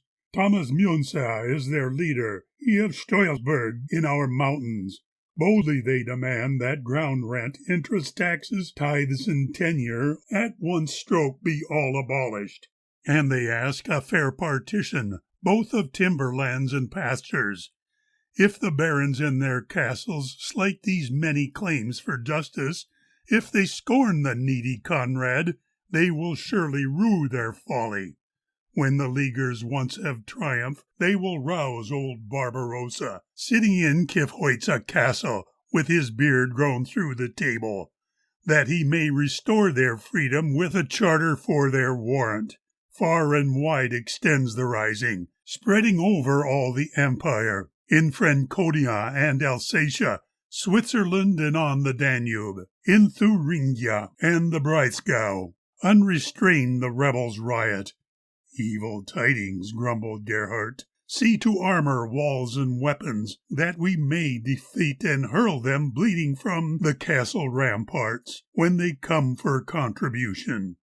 Heeding Gerhardt's timely warning, after their repast the huntsmen gathered all their trusty weapons, looked to coats of mail and bucklers, sharpened spears and rusty halberds, split and shaped hard wood for arrows, while Agneta weighed and counted all the stores within the cellars, so they lacked not for subsistence if the castle were invested. Thus its liegemen all made ready to avert the threatened danger. Sitting desolate in her chamber, with one hand her cheek supporting, gazed Wolfhilda down the valley, where the gleaming Boda rippled, gently here and there in ferment, foaming over polished pebbles. Near a pair of wagtails flitted, darting after dancing midges, for their second brood of nestlings. But the tear-wet eyes of Wolfhild heeded not what lay before them. Often rose her sighing bosom, while in low and broken accents fell from lips that sadly quivered. Oh, that thou might cease thy beating, heart forlorn, with anguish stricken! Blissful dreams have long beguiled thee, all have vanished, flown forever. Thou canst never more possess him, for he loves thee not, and hopeless is thy fond desire. Thy dreams were vain and empty, thee he loves not. Yester eve, when riding homeward, I embraced him. Oh, the rapture! 'Twas but once, one sacred moment, never more. Oh, full and burning beat my heart upon his bosom. But his own he locked within him, and my love was not admitted. Even with my arms about him, still he seemed a senseless statue. Cold as dew his look and word were. Scorned my love is, and rejected. What? Rejected? Never, never will I bear the slight. No knight shall ever vaunt of this. Nay, rather, let my poor heart break. But never, never must he know. Away, tears, smile, ye eyes, and thou be silent. Albrecht, too, was in his chamber, but his face was lit with gladness. On the table, near the casement, stood a basket with 2 pigeons. Almost tenderly he watched them, while they, cooing, pecked the kernels, that he freely strewed around them. Then indited he his letter. Heather Rose, my own dear sweetheart, both the pigeons, swiftly flying, with thy precious written message, safely reach this moated castle. One tonight shall bear my letter back to her whose love has blessed me. Look forth, thou, await its coming, as of old did Father Noah from the ark upon the mountain. And may love's own goddess save it from the kite's and hawk's sharp talons. Heather Rose, thou think'st thy lover is at Trezebourg held captive by the eyes of his fair cousin? Have no fear, for now as ever I am thine, thy steadfast lover. And when in the bright-hued forest leaves begin to fall in autumn, then for home my horse I'll saddle, swiftly hie to thee and linger through long days of joy unmeasured. And thy dewy lips, rose-petalled, will with kisses bid me welcome. Fare thee well, my heather rosebud. May God's angels safely shield thee, and their wings ward off all evil. Then with silken cord securely fastened he the folded missive 'neath the pinion of the pigeon. Let it fly through open casement, watching it afar and saying, "Bear love's message to my sweetheart." And the Count, did he not stagger 'neath his load of sin tremendous? Did the solid ground sustain him in his sacrilege so monstrous? Night still brooded o'er the mountains when he reached the glooming castle, threw himself upon his pillow, and exhausted sank in slumber that deep wrapped his restless spirit. In the morning, slowly rousing, he recalled his wild adventure as a vague, half-dreamt illusion, until waking memory startled, and the truth dawned full upon him. Penitent? No, not an instant, for the wickedness committed failed to rouse or prick his conscience. What were lawless deeds but noble in a man of dauntless mettle, who not hopes and whom not frightens? In the broad, clear light of morning vanished too the dread of phantoms, and the only grief that vexed him was his failure in the stag hunt. Ere the night I'll test the saying, know if my right arm be palsied, and my bow and shaft enchanted by the piercing of the image. Thinking thus, he took his weapons, ordered Bruno not to follow, as had been the archer's custom, and to Villa did not whistle. All alone he sought the forest, roving through its endless mazes, while he marveled at the absence of all game. At last he sighted, up beneath the clouds, an eagle, far beyond the flight of arrow, and it seemed to him an omen that the keen-eyed royal robber flew above him in wide circles. "Draw'st thou o'er my head a halo?" Thus he jeeringly salutes him. "'Tis a span too near to heaven. Or know'st thou that I am given high to bear my head, cloud-breaster?" Silence reigned throughout the forest, broken only when there echoed song of finch and pigeons cooing, yellow thrushes flute-like piping, and the pecker's tapping hammer. Sap-filled leaves, unstirred by breezes, hung on twigs as if they floated. Gleaming lights beside dark shadows played amid the varied foliage. Oak trees, vast and venerable, spread their huge arms in protection, or their small and weaker brethren. Broom, wild cherry, golden furzes, in luxuriance bloomed beneath them, and around bright flowers clustered, briar roses, silver thistles, monarch's torch, and stocky foxgloves. Tiny, tender bluebells nodded. Graceful ferns with arching plumage rose above rank weeds and grasses. As in sunlit air the branches, close entwined and intermingled, so the roots too clung together, grasping hands beneath the surface, clasped and interlocked like fingers. If one chanced to be uprooted, others often languished with it, all like pleasant friends in common, of the sun and earth partaking. Through this solitude of nature, fair reposeful peace enwreathed, stole the peaceless Hakeld Berend. He felt not the sting of conscience. It was deadened, deaf and silent. Yet he knew no sweet contentment in the wealth of flowering verdure, or the symphony of bird-song. Earth to him, with all its beauty, was one vast preserve for hunting. 'Twas not love of gain or slaughter, but an eager, curbless passion that relentlessly possessed him, raging through his veins incessant, like a steady burning fever, goading him and spurring onward, as if haunting spirits drove him, turning all his wants and wishes, all his thoughts, his dreams and musings, toward the chase and toward the forest. Hours together through the woodland, listening, watching, roves the huntsman, daunted not by many failures. And at last, in yonder coppice, something moves, again draws nearer. It is far, the game is hidden, but a charm is on the arrow. Sharply twangs the quivering bowstring, sharp the cry of pain that answers.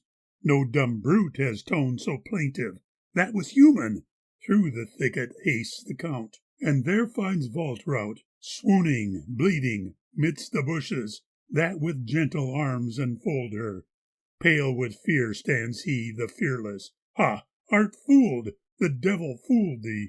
With the shot that broke the image, hell hath cheated and deceived thee. Not for life cares Hakeld Berend. Two alone are precious to him. Now of these one lies in peril. Tremblingly he bears the maiden to the brook's cool flowing waters. Tenderly he kneels beside her, and in deep moved joy discovers that the shaft but touched her shoulder.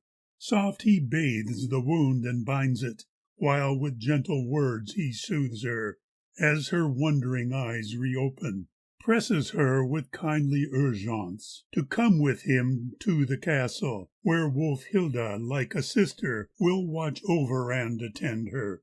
Half alarmed, the maid refuses, pleading that her father, searching, would not rest until he found her.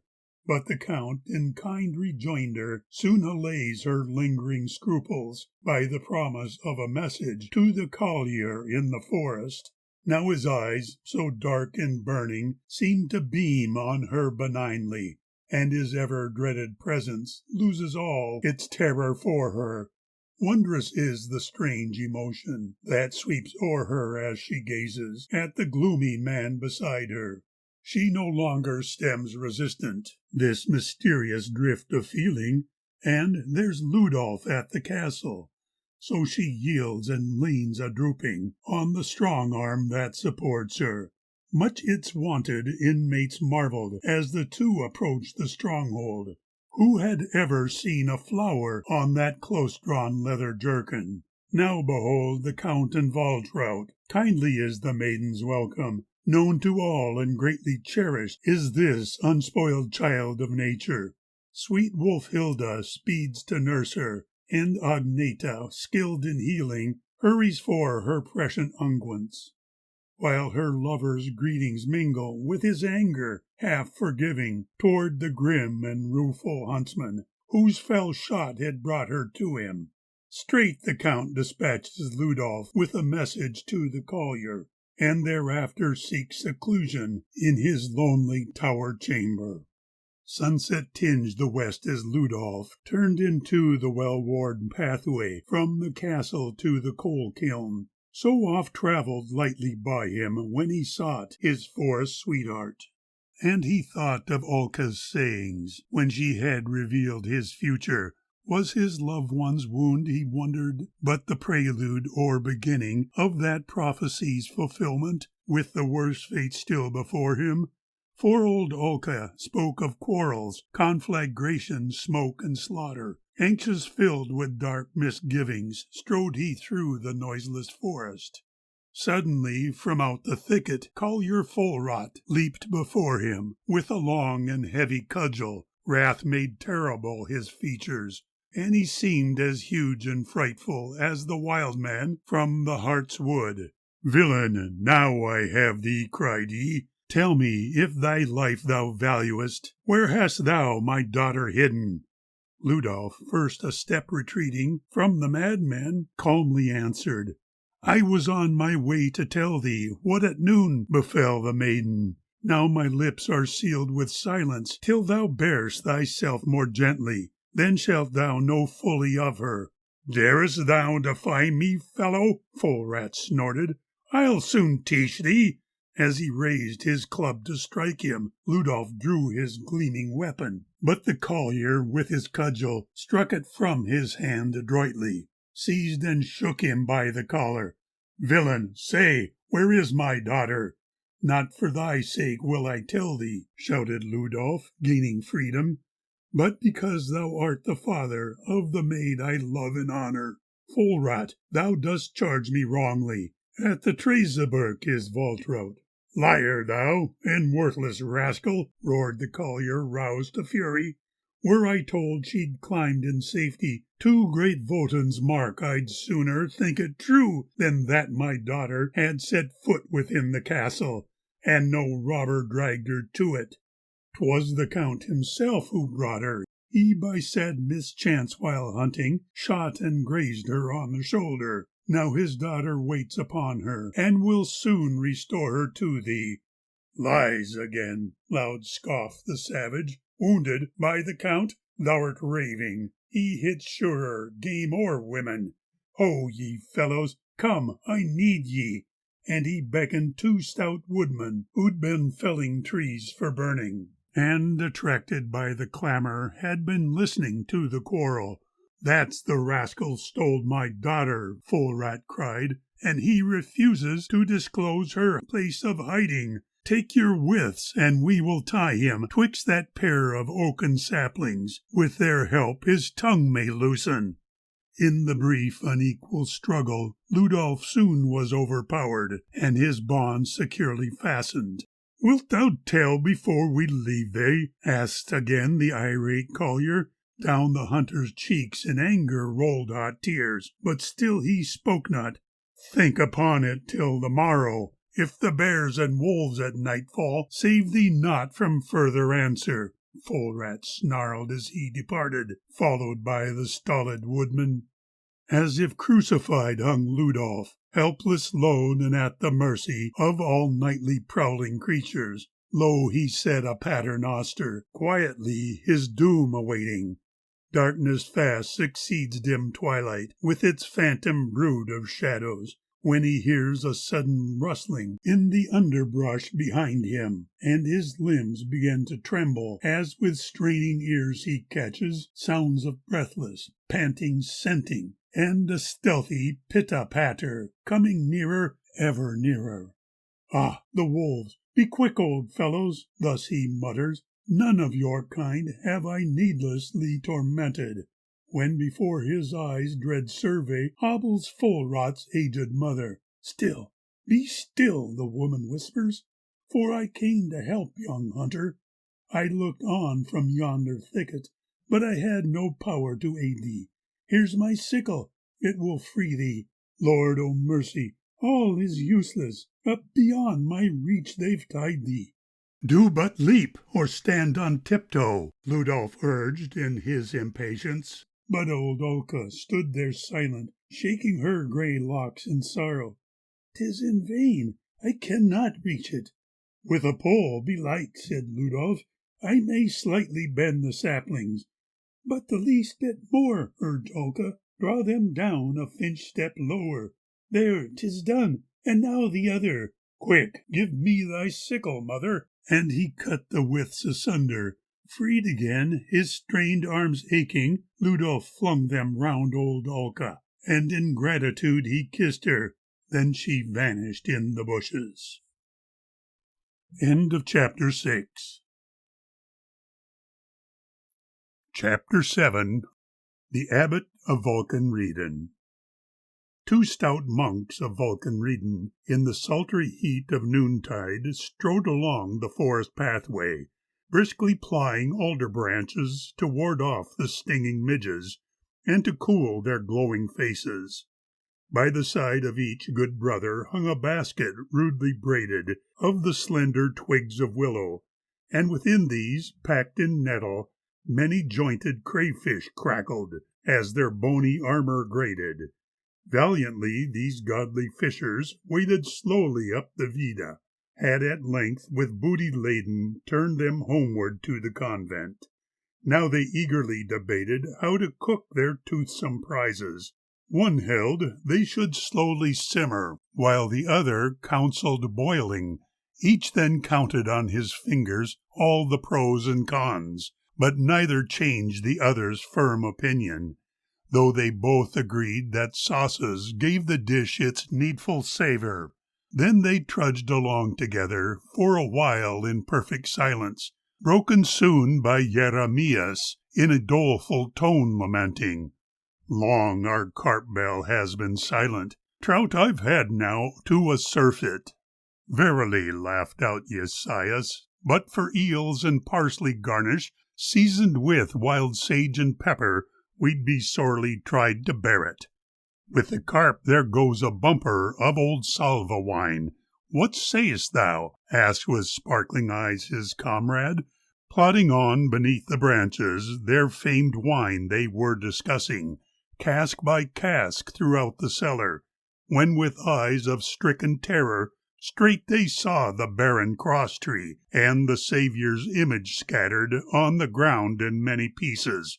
"What is this? O God of mercies! Do my own good eyes deceive me? Look, Esaias, look before thee!" And they stood aghast with horror, staring at the splintered fragments, and upon the cross dismantled. Jeremias broke out sharply, "If the devil had no hand in't, I will vouch it was no other than the Count Hans Hockelberend." Friar Esaias quickly added, "Look, there sticks the Count's black arrow. Did no lightning strike the monster? Does the Lord in his forbearance set no limit for the sinner? Then in trembling haste they gathered all the cross's precious relics, and sped onward to the convent. Pressed with cares and heavy-hearted was the Reverend Abbot Paulus, when the fishers hurried to him with their tale of dastard outrage. He was brooding o'er ill tidings of the peasants' depredations. Reinhardsbrunn, a sister convent, had been plundered by the League Shoe. Driven forth were monks and abbot, wrecked were images and altars, and the very tombs demolished of Thuringia's ancient Landgraves. Torn were precious scrolls and parchments, and their chapel burned and pillaged.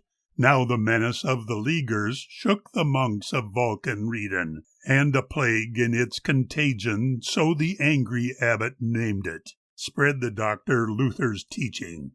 Townsmen caught it, and the peasants in their turn became unruly. Tithes and taxes due the convent were delayed and oft defaulted. Now, alas, Count Hackelberend, whom in bitterness he hated, had, with impious presumption, hunted deer on Corpus Christi, and disturbed their sacred vespers with his dogs and blaring fanfares. Last and worst, the Saviour's body he had shot in desecration. With abhorrence and amazement spread the tidings in the convent, and at once the master's steward was before the abbot summoned. In a massive walled enclosure rose the many stately buildings of the ancient monastery.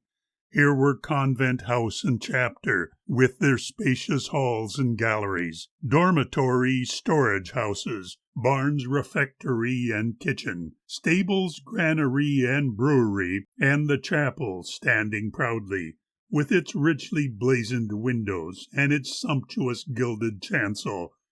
Here were broad and shaded cloisters, arched with pillars nobly carven, 'neath which stood in niche and angle many a crumbling stone-hewn image of illustrious knights and ladies, honored patrons of the convent. Here were time-worn marbled tablets with illegible inscriptions, names and dates with skull and crossbones, warning man, memento mori. Near the chapel or the cloister was the abbot's quiet dwelling, with the strong barred vaults of granite, while the cell of many a brother, though forbid by stringent canon, wanted not for home-like comforts. Tapestries of royal weaving decked the abbot's princely chambers.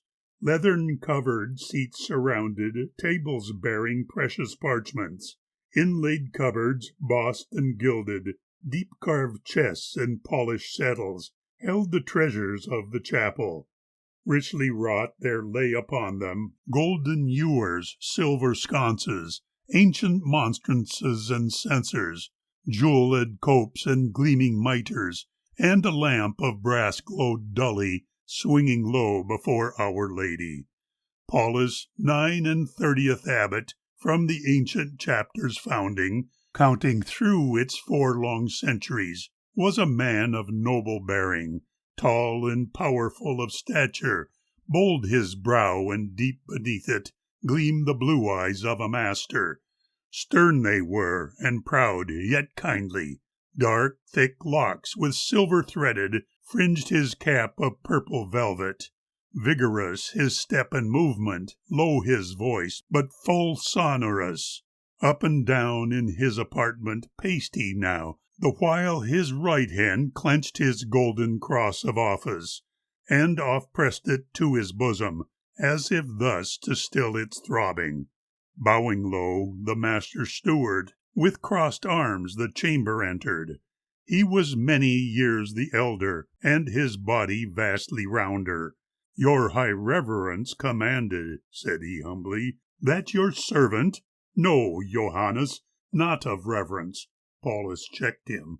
"I have called thee as my friend, with whom I've broken bread uncounted times together." "Yea, and drained uncounted wine casks," thought the portly master steward. I need friendly counsel, brother, said the abbot. Come sit near me. Lend to me thy ear, Johannes, but thy tongue must needs be fettered, and beyond this threshold never may a single word escape thee. And the abbot faced his listener in a solemn tone, proceeding. Long ago, within a palace, lived two youthful knights together, pledged by oath to sacred friendship. Both rode to the chase with ardor, both alike sat firm in saddle, and, like skilled, their weapons wielded. At this court there dwelt a maiden, an attendant of the princess, Hildegard her name, whose fairness was enhanced by rarest virtues, and a nature blithe and sunny, golden hair of dazzling beauty, unrestrained by net or coiffure, flowed about her shapely shoulders. Soon her loveliness enkindled both their knightly hearts, resistless, and each sued by word and action for acceptance of his homage. Hildegard to both was gracious, and if in her heart deep hidden she loved one above the other, by no deed or look or whisper did she e'er reveal her secret. Thus the rivals' plighted friendship by severest strain was tested. Faithfully they kept their pledges, both adoring her, both suffering. It was anno 990, with the Swiss a feud was kindled, when their prince was called for service as a vassal to the standard of the Emperor Maximilian, and the valiant knights both followed in the war train of their liege lord. Then the one addressed his comrade, Of us two, 'twere best one only from the war return, the other, if the hostile halberd spare him, by his friend's good spear should perish. The survivor then may freely woo her whom we both do covet. To this plan they both consented, and at parting each knight carried o'er his heart a lock soft curling. Oh, the lustrous hair, Johannes! Never was the brow of woman crowned with tresses of like beauty. On the fierce-fought field of Dornach, one of them, hard-pressed and hopeless, as against great odds he struggled, saw his knightly rival near him, and called out to him for succour. False the friend who saw and heard him, who was free to give him aidance, with a ready troop to follow, and yet turned his horse to safety, heedless of his friend imperilled. Wounded lay the one deserted, in the midst of dead and dying, till the Swiss came to his rescue. Then in Basla, upon a pallet, long with death he bravely wrestled. Often in his feverish ravings Hildegard he saw in visions, radiant star-like in her beauty, giving him new strength and courage. Weary weeks rolled by unheeded, but at last his steed he mounted for the long, slow journey homeward. When he neared the prince's castle, tidings of his loved one's nuptials, scarce a week since with his comrade, were to him a blow more crushing than the foeman's spiked cudgels. Broken, spent, his dreams all shattered, faith in God and human virtue seemed to him but flitting shadows, and he uttered bitter curses, hurling them at saints and heaven, vowing vengeance on the traitor. Then anew he lay in fever, wretched, sick, by God abandoned. When, a second time recovered, he had from his couch arisen, it was with a contrite spirit. All his burning wrath had vanished. Penitence now overcame him, since he doubted God's great mercy. Then he sold his steed and bridle, and his arms to aid the needy. Yet his very name he blotted from the memory of the living, so that none again should know him, and, like Saulus in Damascus, his proud heart he lowly humbled, called himself from that day Paulus, and sought shelter in the cloister. There is little need, Johannes, to give names to these companions. One was Count Hans Berend, and the cowled monk, behold him. Pausing in his tale, the abbot opened wide an oaken coffer, and before the master steward placed an unclasped jewelled locket. In it lay a curling ringlet of a wondrous golden lustre. Both were mute, but when Johannes moved his lips as if to question, Paulus checked him. "Silence, brother, for the story is not ended. There is more and worse to follow. Still I sought by fervent prayers, by long fasts and cruel penance, riddance of all worldly pleasures, of unholy thoughts and wishes, read of saints and holy fathers, read and wrote till dawn of morning. Much I found, saved what I searched for, peace of mind and resignation. Later then, I begged admittance to the Valkenrieden convent, well content to be thus nearer Trezeburg, where dwelt my lady, for beneath the monk's black habit still survived the knight and lover. As with heavy fetters weighted, ever suffering, nigh despairing, days and weeks and months passed slowly, while I bitterly regretted my rash act of world renouncement. When I heard of feud and warfare outside in the realm, great longing seized my torn and peaceless spirit, like a bird in cage imprisoned, when its mates are southward flying.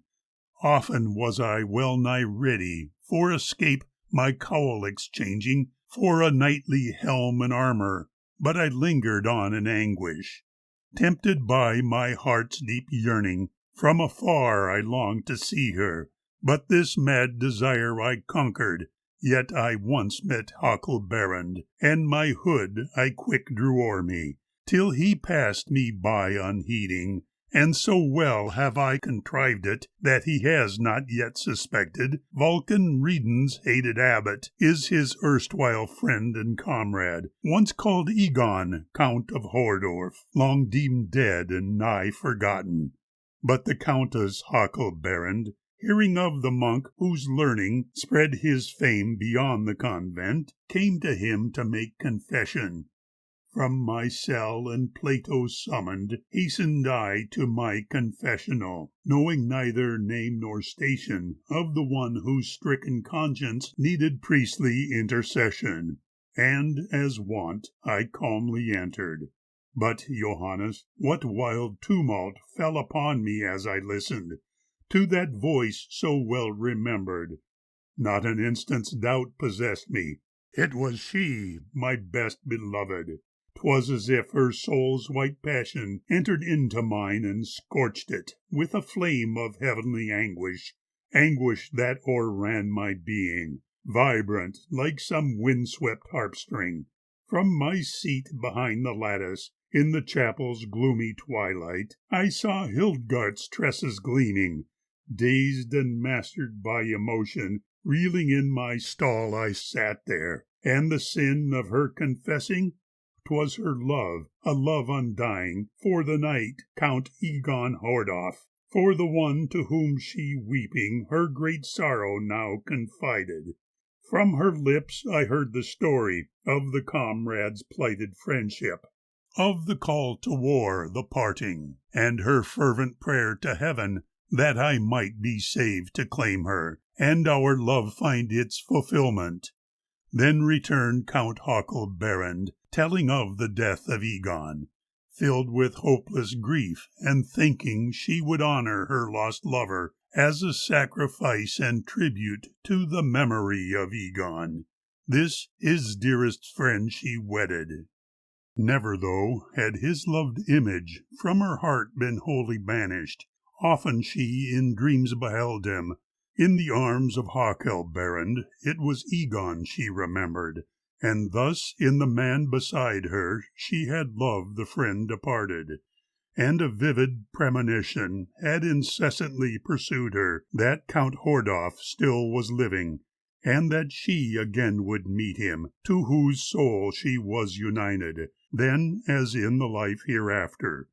But her conscience preyed upon her, for her heart was all unfaithful to the Count her lawful husband.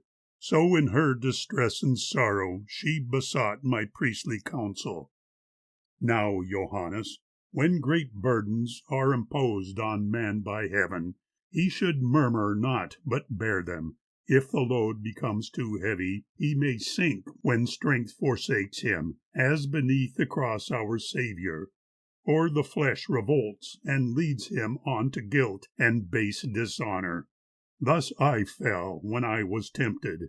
Undeceived by that confession, peace and hope were gone forever. Then I knew that with fair Hildgard I'd have lived my earth and Eden, as an honored knight and noble in the castle of my fathers. Now was I a broken friar, sad, defrauded, close imprisoned in a convent's narrow limits. I'll not tell to thee the struggle that beset the monk confessor. 20 years since then have vanished, yet whene'er that memory wakens, once again the storm bursts o'er me. Bold, defiant projects darted through my brain like lightning flashes. One resolve, though stood unshaken, I would plan a meeting with her, but not here in this my dungeon, nor within the stifling convent. Outside, under God's bright heaven, I'd devise some way to see her, only once and never after. In a muffled voice I answered, time for prayer and thought was needed, ere I could absolve her wholly.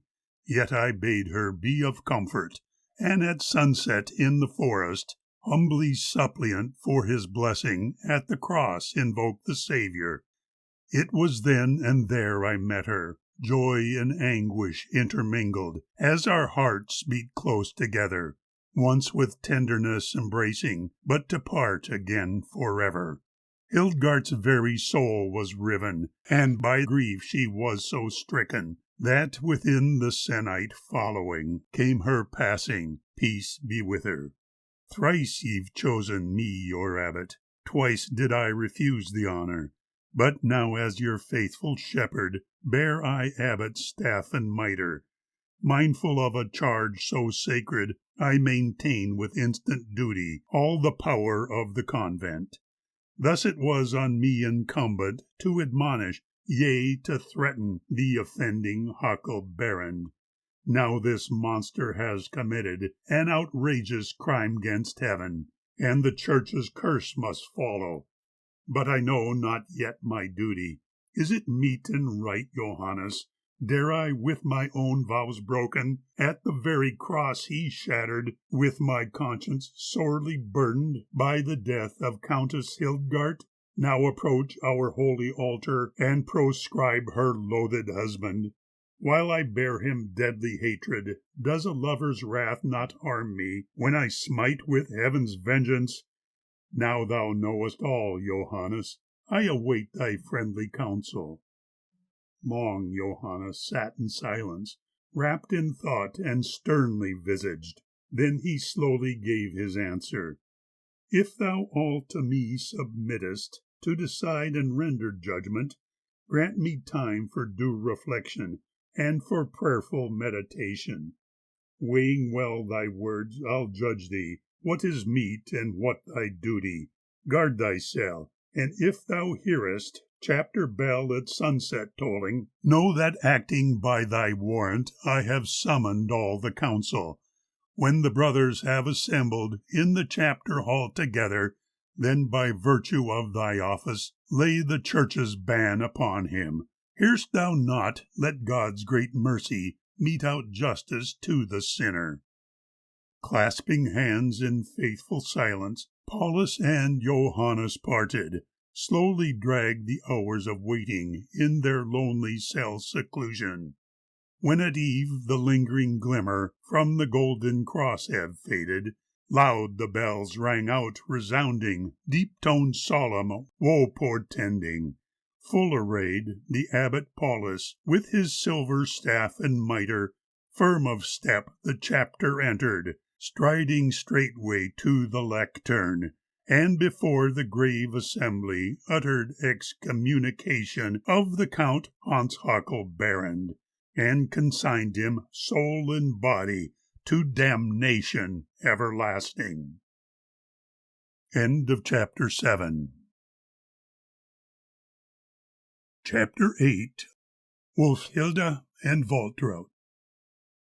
In wild caprice the rushing Boda skirts towering cliff and rocky wall, and thundering down the narrow gorges escapes the granite giant's thrall.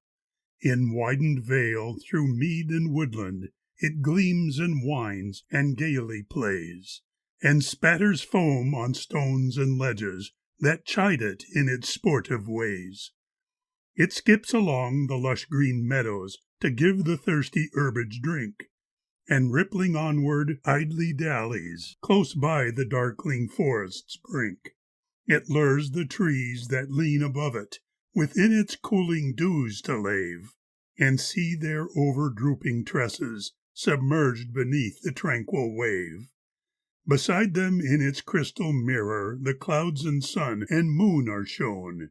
Below disport the trout and grayling, glass clear lie sand and pebble stone, or purling, plashing, murmuring eddies, where legend's treasure trove abounds. In unison from wind and waters a low and dreamy chant resounds. Here where the placid shallows dimpled, and nature in soft dalliance smiled, sat Wolfhild and her wood-nymph Waltraut, and twining wreaths their time beguiled.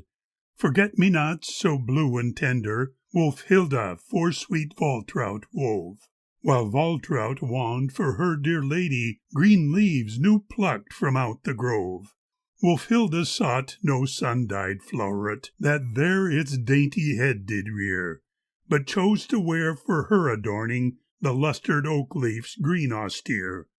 How differing, yet how like these maidens, as two sea-pearls by waves upthrown, or as the wild and fragrant berry resembles those in gardens grown. Like that of sisters was their beauty, in every softly rounded line, in eyes deep blue, and brows high arching, rose cheeks and lips like glowing wine. There was in Wolfhild's high demeanor a trace that told of proud descent, and yet a touch of melancholy with her sweet laugh and glances blent. But from the roguish eyes of Waltraut a blithesome happy spirit smiled, and all she felt or thought or uttered revealed the simple-hearted child. While her slight wound was slowly healing, a loving trust and friendship grew, and maiden confidence and wisdom each from the other fondly drew. "Wouldst have me tell thee," queried Waltraut, "how this forget-me-not was named? 'Twas not to give a lover's message that thus the tender words were framed. Should one with magic rod discover a hidden treasure, I've been told, this flower upon his hat will lead him to dark deep caverns heaped with gold. Nor will the dreadful dragons harm him, while dropping hat and fairy guide, he gathers freely from the riches, till loud resounds on every side. Begone, begone, and take thy treasure. With pillaged hoard he turns to fly, and hat and flower are forgotten, when through fierce flames he hears a cry, "Forget-me-not." Then should he waver and leave the calling flower behind, his new-found wealth at once would vanish, his way to earth he ne'er could find. "Are treasures truly there?" asked Wolfhild, "and evil spirits down below?" "Oh, aye, and woe to him who meets them, for malice oft to man they show. Yet some of them are kindly nixies. Dost thou not mind the moss maid's wee? And how, if woodmen cut 3 crosses into a trunk or fallen tree, to give them refuge from the ghost hordes, the little elves, that very night, will leave behind thick-growing branches that turn to gold beneath the sight. And then there's Eckhart, true and faithful, who strides before the Wotan hosts, and warns men to beware of witchcraft and all the fearsome power of ghosts. For well he knows the fiends malignant that joy in mortal grief and loss, who vanish when the early cock crows, and dare not look upon the cross. A horse-hoof is the spirit's goblet, from which they drink all in a ring. If travellers step into a cart rut, no spell upon them can they fling. Speak not so loud of them, begged Wolfhild. I shudder at the very thought. Hast ever with thine eyes beheld them, or of them in the woods seen aught? Not I, but many wondrous stories my grandam tells. She's met, I ween, both Voda and his spouse, Dame Hola, who is the phantom's stately queen. Her golden plough once went to pieces, and with lament from out the broom, the crickets all crawled forth to help her, and chirp to make the joiner come. She's called the Iron One and Wild One, and when she shakes her bed, then lo, the snow flies over field and mountain, and children name her Queen of Snow. She loves the little ones most dearly, and keeps them always at her side. My grandam told this story of her just after baby sister died. She said that once a stricken mother, who wept and wept in sad despair, while lingering at her darling's graveside, saw coming through the moonlit air Dame Hola with a troop of children, and one wee babe, the last of all, so weary, lorn, and heavy laden, it seemed she needs to earth must fall. The mother's tear-dimmed eyes were startled. She stood and gazed in wonder wild. Then to her aching heart, fast throbbing, she caught her own, her longed-for child. The little one, with small hands clinging, crept warm within her loving breast, and murmured, as she nestled closer, by arms long empty, soft caressed, "Dear mother, cease thy piteous weeping, for I must catch thy every tear. See how my jug is overflowing, and drenching e'en my kirtle here." The maiden sat in thoughtful silence, till in a branch that o'er them grew, a bird sang. To the face of Waltraut a golden ray of sunlight flew, and trilling like the brown-winged warbler, she cried, "Oh, hear his happy note! Of all the songsters he's my favorite, dear robin with the crimson throat." "Ah me, thy favorite," laughed Wolfhilda. "There's not one on the swinging bough thou dost not give that self-same title, thou sweet, my own loved favorite thou. Oh, listen to his gladsome carol. At times he pipes a shrill alarm, to warn the plover and the pheasant, so all the hunters wish him harm. But when men die within the forest, this little bird, so wee and brave, will bury them 'neath leaves and blossoms, and cover o'er their lonely grave." "Thou legend's storehouse full of wisdom," Wolfhilda cried, "it doth appear that e'en the birds tell thee their secrets, and flowers whisper in thy ear." "Perhaps," laughs Waltraut, "name and virtue I know of many a woodland weed. There's much to learn if one but listens, as flowers grow from seed to seed. We must not think they're mute and silent. Each one of them, each leaf has speech.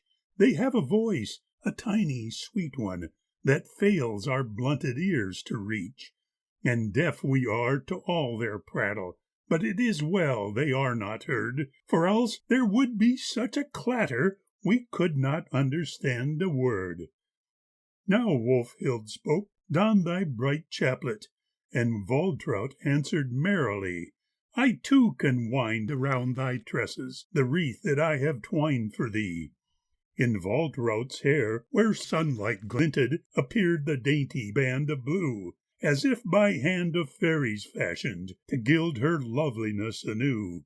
On Wolfhild's head, more proudly chiseled, the oak conferred its stateliness, and crowned in all her youthful glory, she seemed in truth a fair princess. Waltraut's blue eyes looked on her gravely.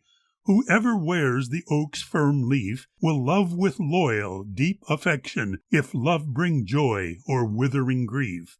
"Joy," sighed Wolfhilda, sadly smiling, with downcast look and shake of head. "As deep my love is, in like measure my heart to blight and pain is wed.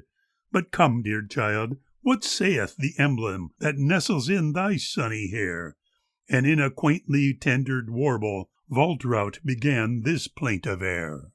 A floweret blue with a wistful look bade the sea-bound wavelets in the brook forget me not. They laughed, we must leave all behind, and out of sight is out of mind. Forget me not. Eyes bright and blue of a little maid beamed on a comely lad and said, Forget me not. The youth saw beckoning sails unfurled, and he would roam and see the world. Forget me not. When lone on the deep the day grew dim, and stars shone fair, then woe seized him. Forget me not. He leaned to the waves with a yearning look, and lo, they sang the song of the brook. Forget me not. Forget, breathed Wolfhild. Ah, how gladly, and so in peace to bear my lot. But how shall speeding time bring comfort, when sorrow calls, forget me not? I'll sing to thee, if thou wilt listen, the sad strain of a restless heart. 'Twill seem so strange to thee and hopeless, and from thy happiness apart. The day's spring is past, and the sun's journey endeth. O haste thee away, thou unpitying light, and thou as thy shadowy mantle descendeth, O bring me his image, thou solacing night. Again shall my eyes in their rapture behold him, the star of my life that has faded away.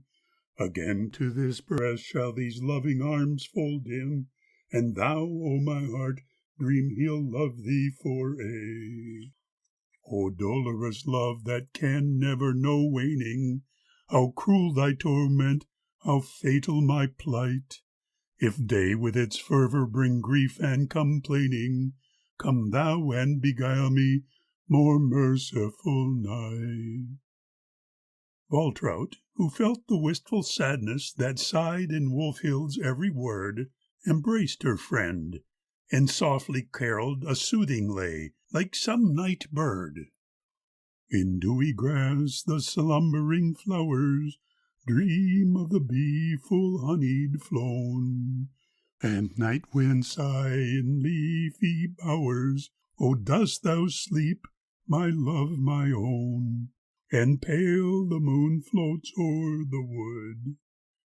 The drowsy boughs with soft caresses sway in the gentle murmuring tree, and every whispering leaf confesses, forever I'll be true to thee. And pale the moon floats o'er the wood. Now all the amorous airs are dying, and lulling peace sleeps in my breast. On thee the night's soft kiss is lying.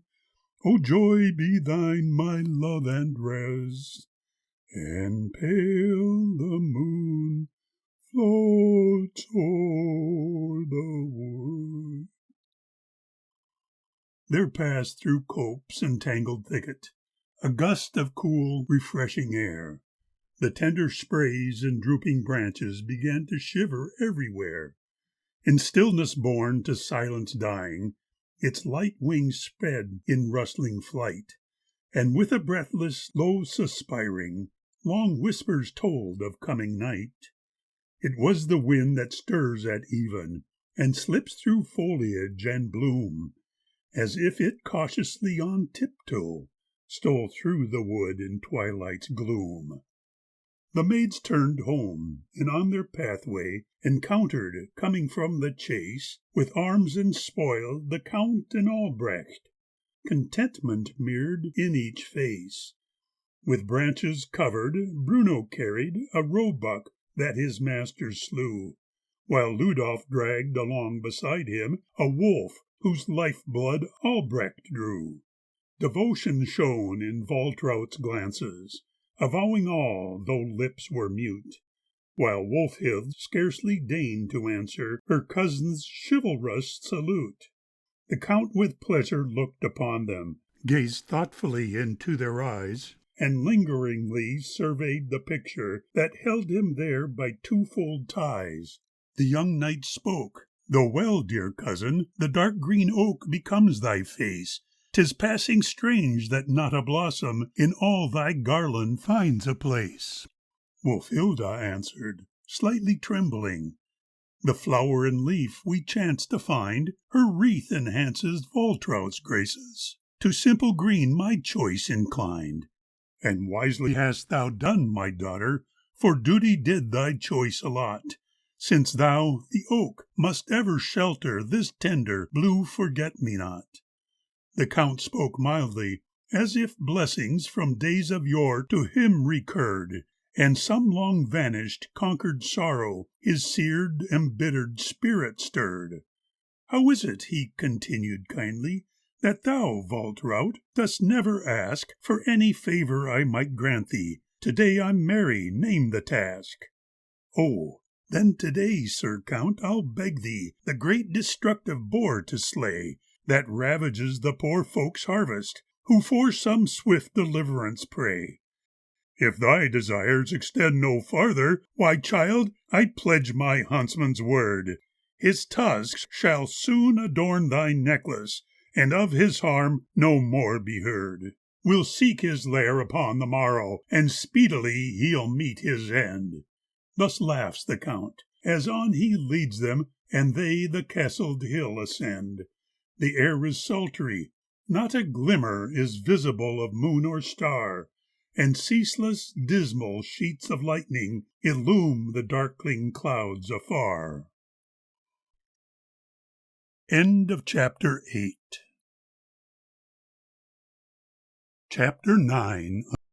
The Poacher. O holy dawn of morn, exalted is he who moves through thy domain, and of thy glow and gleaming pageant with seeing eye a glimpse doth gain. Resplendent is the forest temple, with colours rare and dazzling sheen, its verdure laved in thy bright fountains, restored to April's living green. The jovial hunter oft beholds it, when starting forth in joyous mood. He hails the first soft grey of dawning, and with his dog hies to the wood.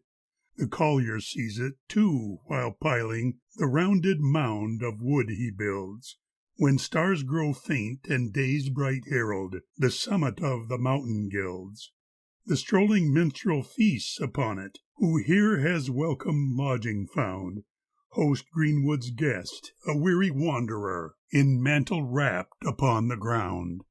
His harp-strings sound to golden measures, in contrast with his meagre purse, and vying with the feathered minstrels, he is as blithe, nor fares he worse. The blended perfume gently wafted is like a strong and spicy wine, and scattered with the lavish dewdrops, a million flashing jewels shine.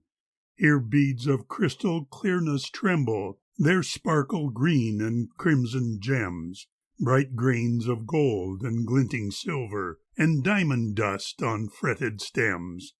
The brigand spider, always lurking, for guileless victims come to grief, holds many tiny limpid globules in his outspread and snaring sieve. High trots the fox, alert and nimble, his feathered friends are long awake. Afar is heard a lusty crowing, the stag treads slowly through the brake. Beside the forest's edge he's feasted upon the peasant's ripening grain, and cautiously, with paling starlight, he seeks his sheltered lodge again. The dew is chill, and in the open he stretches on the greensward there, to let the grateful early sunshine dry off his tawny coat of hair. The Count and all his hunt attendants at daybreak through the forest chase, to close around the monster lead-boar, and track him to his hiding place. They range without a dog and singly, yet close together circling nigh, so each can hear, if need arises, the other's horn or hunting cry. The collier, too, slips through the thicket, where dense the netted branches grow.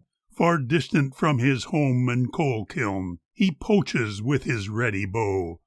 The deer, refreshed, his proud head shaking, no longer trusts to open glade, and slowly from his couch arises to find his wonted harbor shade, when suddenly an arrow strikes him, like wind he flies the brake to cross, but speedily his strength forsakes him, and down he kneels upon the moss. The collier hides away the weapon that sped his shaft. A trail of blood leads to the stag, now still and lifeless, outstretched upon the purpled sod. With keen-edged knife, the hide first slitting, the poacher calmly flays the deer. A fox, upon a rock projecting, looks on and hankers to be near. His glittering eyes betray his pleasure. In hunger keen he licks his beard, and hopes to find a dainty morsel whene'er the man has disappeared. The collier ponders for a moment how with the spoils he'll reach his cot. "Stay, forrot, do not move a finger, else I will shoot thee on the spot." It is the Count with levelled crossbow, and on the trigger rests his hand.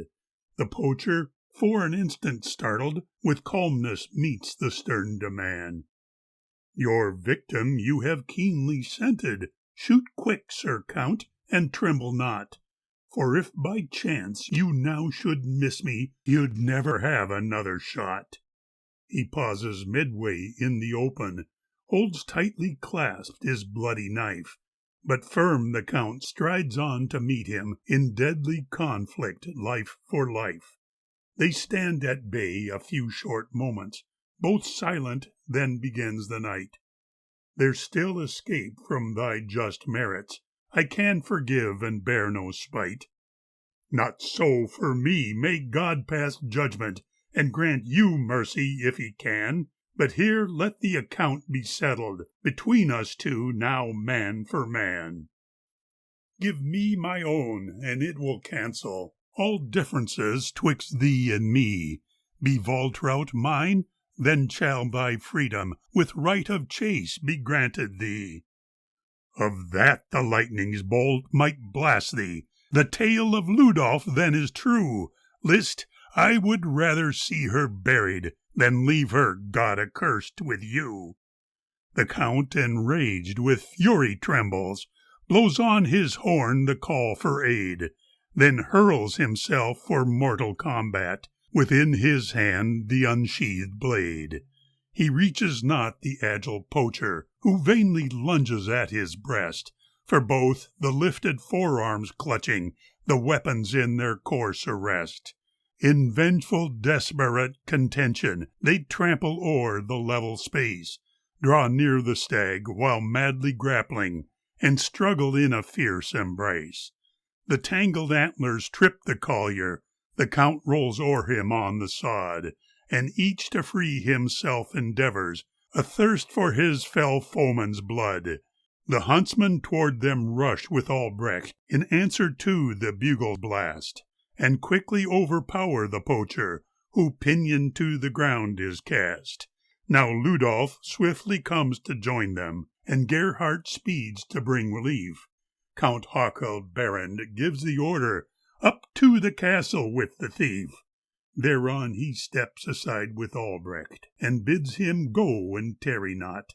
Thou'lt act as escort to the maidens, who spend the day at Ulka's cot, and there do thou a while detain them, till I this poacher's pride shall quench. Within the hour he'll ride to forest, upon the stag that's in the trench. "Nay, uncle," Albrecht pleads in terror, "without due process and decree, thou canst not put to death and torture." "I ask not for advice from thee," and swelling veins showed his resentment. But Ludolf, who has overheard, exchanges stealthy looks with Albrecht, who asks his uncle undeterred, "Wilt thou let Ludolf come to guide me? Which way to take I hardly know. The paths diverge to Ulka's cabin." The Count consents for both to go. When once the pair are out of earshot, they counsel in an eager quest of some device to save the poacher and thwart the vengeful Count's behest. Perchance before its dread fulfillment, and ere all efforts come too late, Wolfhilda might restrain her father, or Voltraut mild appease his hate. They hasten on with flying footsteps, but Albrecht soon from Ludolf parts. He takes the shortest path to Olca, while Ludolf through the forest darts. The huntsman with the hapless collier arrive upon the castle hill. Soon with a net the stag is captured, thrown on his back and held at will. They cross and tie his legs and drag him up from the moat with all their strength. Then on the beast, to fury goaded, they stretch the collier at full length. But Gerhart, who in faithful service quailed at no task, ne'er felt so loath to carry out his master's bidding, and humbly says, "I'll keep my oath, to do, sir, what you may command me, yet as your oldest servant plead, while it is meet that he be punished, let mercy justice here exceed." "The man who shrinks shall lie in shackles, e'en if he eldest liegeman be," burst out the Count. "I fail thee, Folrot," the falconer sighs, "bend thou the knee." "What? Kneel to him? 'Tis said this stag here has in its heart a cross of bone." "Nay, bind me on," exclaims the collier, "for his base heart is all of stone." The men stand pale and hesitating. The Count in frenzy stamps, "Obey!" "Voltraut, where art thou? Chatting, laughing, or twining garlands on the way?" The deed is done. Securely fastened upon the deer the collier lies. And now, as if the dogs were on him, the stag into the forest flies. And meanwhile Ludolf lies in waiting, within a hollow screened from sight, and where, as his keen woodcraft teaches, the stag will turn in frantic flight. If Albrecht should not find the maidens, or if they plead in vain, alas, he mutters, and as slow as hours to him the minutes seem to pass.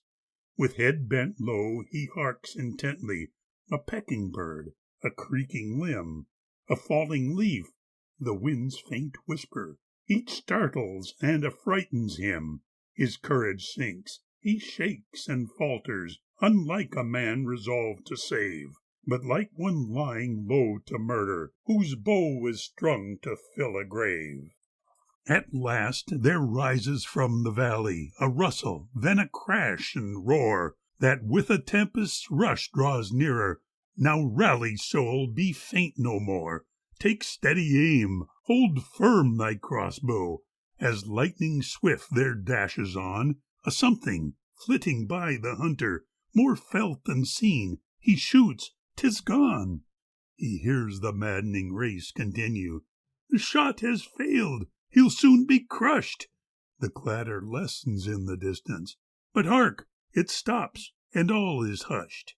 "He's hit," cries Ludolf, "Folrot's rescued," and hastening on with speed of hound, beholds the stricken deer expiring, his rider safe upon the ground. They say but little to each other, as Ludolf Folrat's thongs unties. The collier clasps his hand on rising, and looks into the hunter's eyes. "Share what is mine," he cries. "O comrade, my Voltraut thee I gladly give, but I will hie to Thomas Munza, hence only for revenge to live." End of Chapter 9. Chapter 10. The Boar Hunt.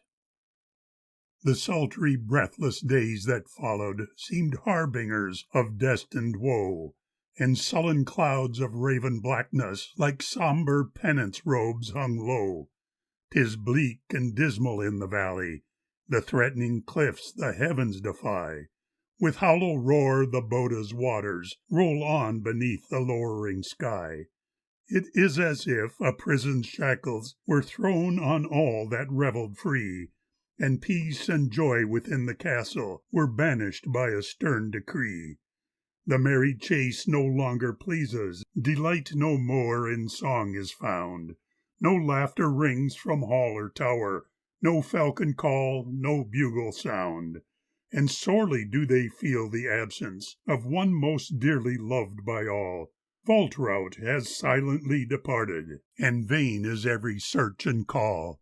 It seemed as if she carried with her the bright blue sky, the genial sun, the sportive jests and carefree laughter, the merry tales by Wenzel spun.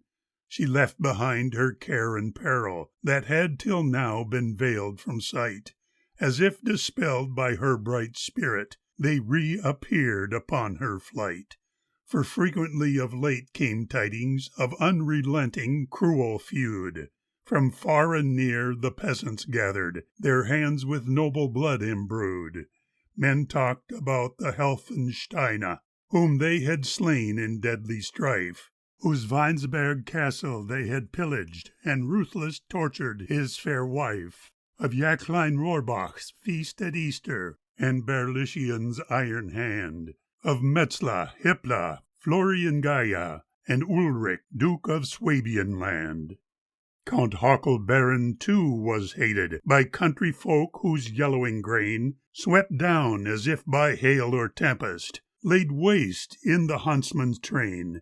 And then broadcast men told the story of Folrot and the madding chase, how he upon the stag was pinioned, and thus the rancour grew apace. The Count alone cared not for laurums.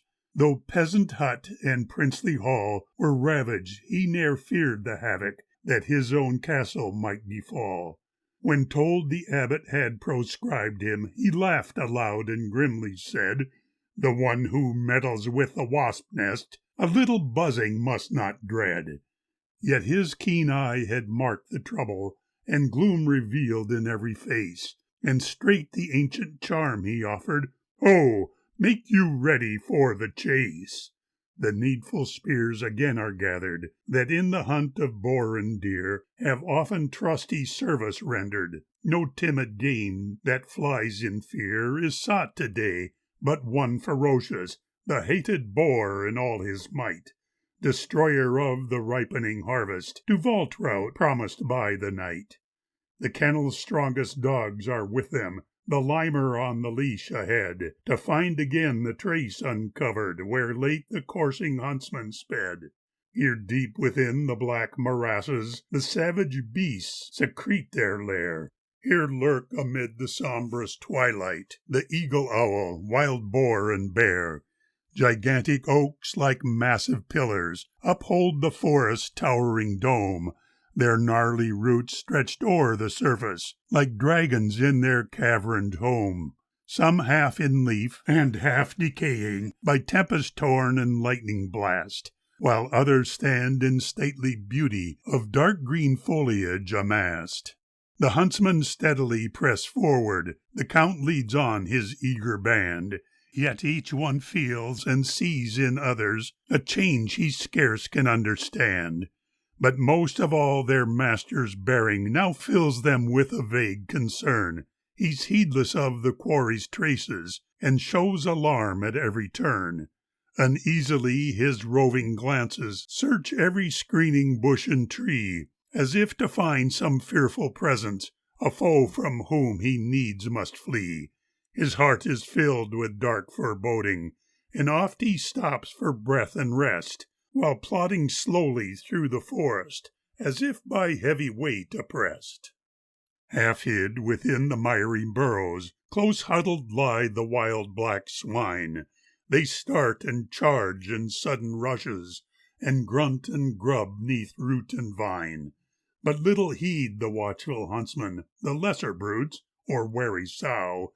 'Tis only for the monster lead-boar that men and dogs are searching now. The limehound, from the line unfastened, barks sharply and pursues the track. Unleash, set on with growing fury, now follows unrestrained the pack. Seek, seek, seek, sow, urge on the hunters. The brushwood crashes in the bogs, and rushing forth, alert and ready, the boar is seized by sharp-fanged dogs. He flings them off and stands defiant, and battles one opposed to 10. Soon 5 from gashes bleed, the others surround him as within a pen. His back the valiant champion shelters against an oak and strikes about. Each time a daring hound assails him, erect his bristled mane stands out. As with a hedge, approach forbidding, he wields his curving tusk with might. Against the roots he whets it frothing, and plows the soil in stubborn spite. From out the thicket, rash, impulsive, the Count hastes on, himself at last, and sets the iron spear for stabbing. But now why stands he thus aghast? What sways from lightning-blasted oak tree? A wind-blown branch? A withered limb? A hunter from the realm of spirits? Or Wotan's self? What seizes him to chill his blood with icy horror? As if some fiend had bid him stay, he stands transfixed, and in a moment is stricken by the boar at bay. He falls upon the earth resistless, though with a bound that naught could check, fierce Villa fells the snorting monster, and sinks his fangs into his neck. Then Gerhart swings his spear in passion, and deals the beast a mortal wound, that silently, without a struggle, sinks dead upon the bloody ground. In pallor all the doughty huntsmen around their helpless master stand. Whoever knew his lance to fail him? What spell had stayed his mighty hand? The Count still stares aloft in horror, and dyes the sod around him red, the while the hunters frame a litter of spears with branches overspread. The wound in haste the falconer dresses, and strives to staunch the flowing blood. Then raising him upon their shoulders, they gently bear him from the wood. When slowly through the forest wending, they meet old Ulka hobbling on. "Hey, huntsfolk, have ye caught the lead boar? The vicious brute? 'Tis well he's gone. Whom do I see? Your master injured. Has he already Folrot met?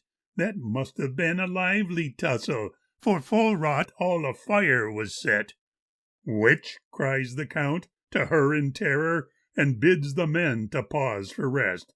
"Old hag, what mean'st thou by thy gabble? What dost thou with thy evil jest?" "I mean the neck is still unbroken, of him whom on the stag you bound. He lives, is sound in limb and body, has joined the league, and like a hound will seek your trail, a fierce avenger, and know no peace until you die. Your time has come, your race is ended, 'twere well you bade the wood good-bye. Ha! Clearly now I see the token, between your eyebrows stands the mark. But little longer still may flicker your lamp of life ere all is dark." "Begone!" called Hakon Baron faintly, and quickly he was carried by, while Alka stood with scornful laughter, and followed with her evil eye. End of Chapter 10. Chapter 11. The Death of Hakon Baron. Stricken, suffering, slowly sinking, many days the Count lay weary in the lofty Bergfried's chamber, watching through the open casements clouds that rolled high o'er the mountains, and the birds that soared to heaven.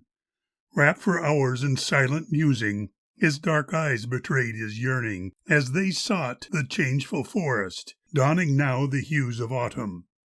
When the wind blew through the tree-tops and the branches seemed to beckon, he would madly curse, and ordered that his horse be quickly saddled. And when none would do his bidding, springing up in passion's fury, back he fell in sheer exhaustion, swooning on his heated pillow. Once at night, as he lay listless, staring dreamily at Wolfhild, ever winding her soft tresses round his fingers, faint a whisper from his pallid lips repeated, "Hildegard," till sleep enwrapped him, and the wonted sternness faded from his face, now wan and haggard.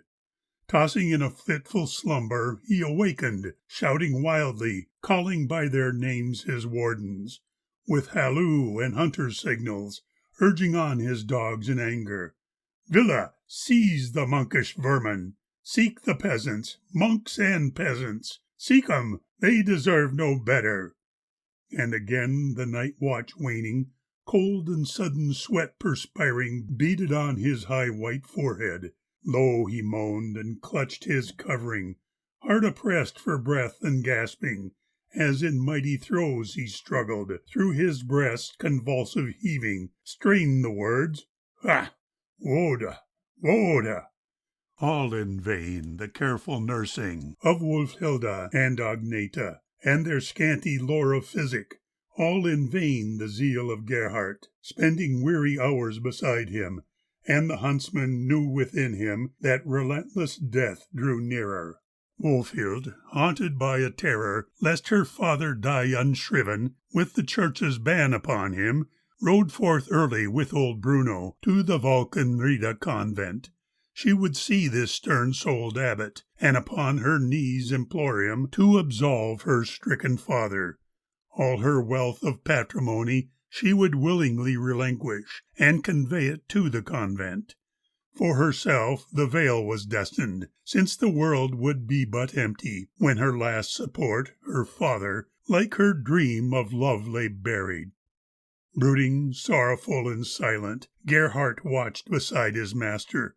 "Come, old friend, be my confessor," spoke the Count, from languor rousing. "When I die, I leave behind me, if he be among the living, one who bears me mortal hatred, one I've sought not, always hoping, never more to cross his pathway. But if thou shouldst ever find him, tell him half the wrongs I'm charged with he must take upon his conscience, for they were the fruit and harvest of the seed that in the furrow of our youth in sin we scattered.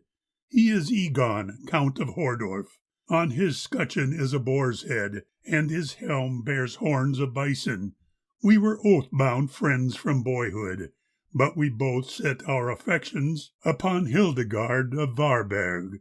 Thus with one as with the other, 'twas our love that wrought disaster. On the battlefield of Dornach, when our crowding foes beset us, I forsook him in his peril, but he found his day of vengeance. Long I thought him slain in combat, yet he lived to seek my countess, planned a secret meeting with her in the forest.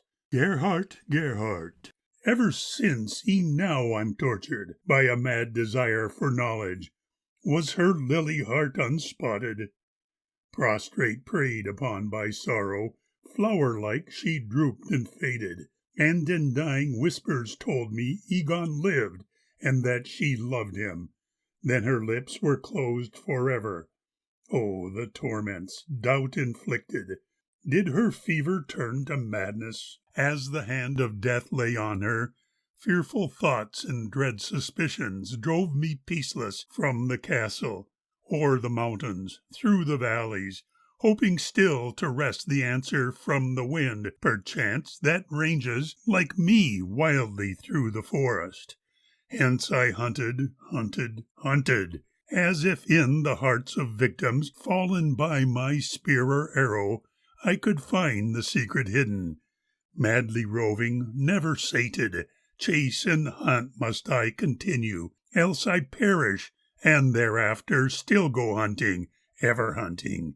Sorrow's flood whelms o'er me dying, Wolfhild, lone and unprotected, ne'er will wed the man I chose her, knightly Albrecht of Lozinen. Waldraut, fled, is my own daughter, while my lost wife's troth suspecting, saw I Holthorpe in the forest, and enamoured of her beauty, oft I sought and oft I met her. Yet I loved her but to leave her. Folrot, her rejected suitor, then she wed, but soon she sickened, and the year's end saw her perished. Folrot threatens me his vengeance. Even now I see him coming, with a ruthless band of peasants, and already hear him thunder at the gate, his firebrand swinging. But I can nor save nor shield you, Wolfhild, Waltraut, I must leave you. Gerhardt, ever true and faithful, for one promise more in fealty, clasp my hand. Swear it thou'lt fulfill it. Narrow is the grave, good Gerhardt, of impenetrable darkness. Depths exist there never lighted, and grim death guards well his secrets. Think'st thou there are forests yonder stocked with beasts of game for hunting? Thou shalt bury me, old comrade, thou and Bruno, ye two only, but upon no bier ye'll place me. No, for me I'll not be coffined. In the forest I'll be bedded, where the storm raves, where the tree tops o'er my head will sough and rustle, where the noble deer stalks proudly, and the wolf roves. There bestow me in a grave your hands shall fashion, but no coffin. Let the oak's roots through my heart strike down unhindered. Clad in leathern hose and doublet, with my bow and horn you'll arm me. Thus with boughs of green fresh covered, I shall sleep as fits a hunter. When thou knowest me dead, make ready. Then next morning, ere the day break, lead forth Wunsch and bind me on him, firmly seated in my saddle, as I rode forth into battle, as I rode at chase and hunting, will I ride on to my burial. High above the raven ledges, lay me 'neath the turf, but never let the spot be known to others. And in lieu of monkish prayers, blare the bugle loud above me. There I'll lie until the summons to the hunter's great hereafter. But instead of doomsday trumpet, may a joyful horn awake me. Gerhart, give thy oath upon it. Thou wilt do as I have bidden. Burning tears rolled down the withered, grizzled-bearded face of Gerhart. Kneeling by his master's bedside with a solemn low, "I swear it," was the rueful answer given. "It is well, thou mayest now leave me," bade the Count, his eyelids drooping, and he lay as if in slumber, till the warm, moist tongue of Villa fondly licked his wasted fingers. Mutely stood the dog beside him, with one heavy paw uplifted. Two great eyes were raised in question. "Faithful one," the Count said softly, "dear, trustworthy old companion, speak to me. What wouldst thou ask me? We must part. Where I am going, thou canst follow me no longer. No more can we three together, thou and Wunsch and I, go hunting through the woods in wind and weather. Thou my daring scout and leader, dost thou see this other hunter, Death, the grim and ancient marksman, come to bait me in the darkness? Sure's his aim, he never misses. Farewell, Villa, friend so loyal. Once again be thou my escort on this last ride through the forest, slow and solemn though its progress." And his sunken cheek he rested on the huge head of the mastiff. Long in spirit strove the abbot, obdurate, refusing audience to Wolfhilda, broken-hearted, till Johannes, hastening to him, bade him see in Hildgard's daughter Hildgard's self, then moved, o'ermastered by the vision, dead transfigured, reincarnate in the maiden. Swift compassion came upon him. As the falling darkness deepened, back to Treseborg he journeyed, with Wolfhilda and her escort, and his train of monks and servants. In the quivering heat the cloud heaps gathered, piling on the mountains, in the calm before the tempest. When within the dim-lit chamber, Paula's stepped close to the bedside. Piercing, searching, deep their glances crossed, as sword with sword swift flashes. On the lips of Hakell Berend, wrathful at the apparition of the monk's black cowl and vestment, died the word, but wildly stared he at the features of the abbot, as if dawning memories faintly rose within him, dire and dreadful. Fiercely beat the heart of Paulus, nor found he the word befitting. Mortal foes they faced each other. Through the tower's darkened chamber lightning darted, and the Bergfried shook with deafening peals of thunder. "Dost thou know me, Hakell Berend?" asked with trembling voice the abbot. "Egon Hordorf," came the answer from the Count, his lips scarce moving, and his eyes aglare with hatred, starting from their sunken sockets, as with wave of hand he motioned all to leave except the abbot. Then 'tis true he lives, O Hildgard. Breathing hard and shaken shuddering, he demanded, What wilt thou? Is thy vengeance still unsated by her murder?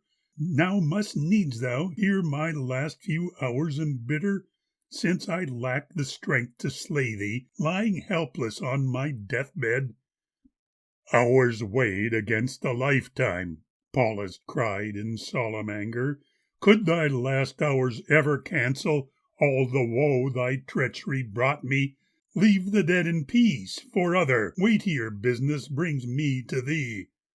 Egon, and the Count's voice faltered, with the many dead that covered Dornach's bloody field of battle, I, in sooth, had cause to count thee, for when we, at first defeated, rallied and again rode forward, with the slain I found thee lifeless.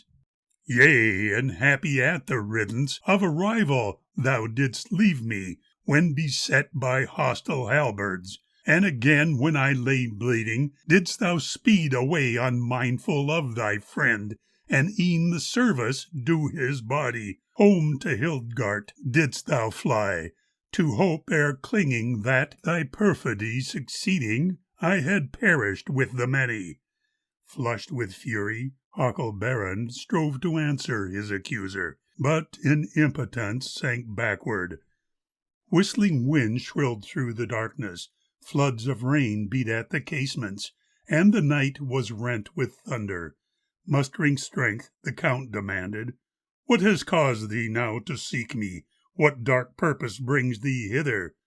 'Tis to grant thee absolution, gravely said the abbot Paulus. Thou a priest? Thou, Egon Hordorf? In the devil's name betake thee to that other saintly idler, who in Vulcan Reden fattens. I ask not thy curse or blessing.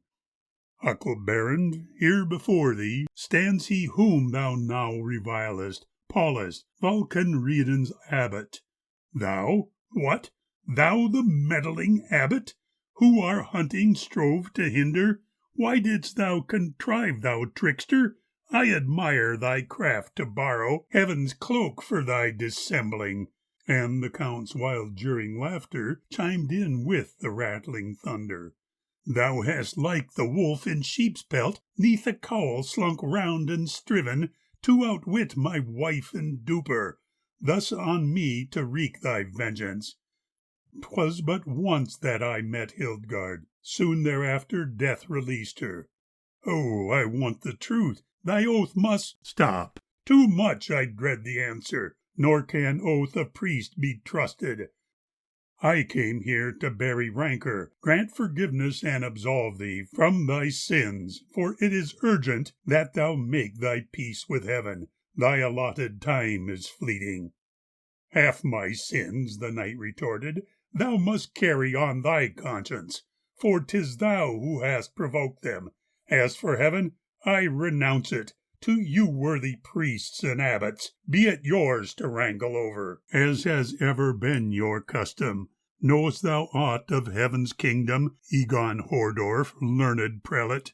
If there's hunting in its forests, I'll accept thy hocus-pocus. Show me thou art skilled in priestcraft, and by thy smooth lies and cunning aid thy friend to find an entrance through a rear gate into heaven. But there must be woods and hunting.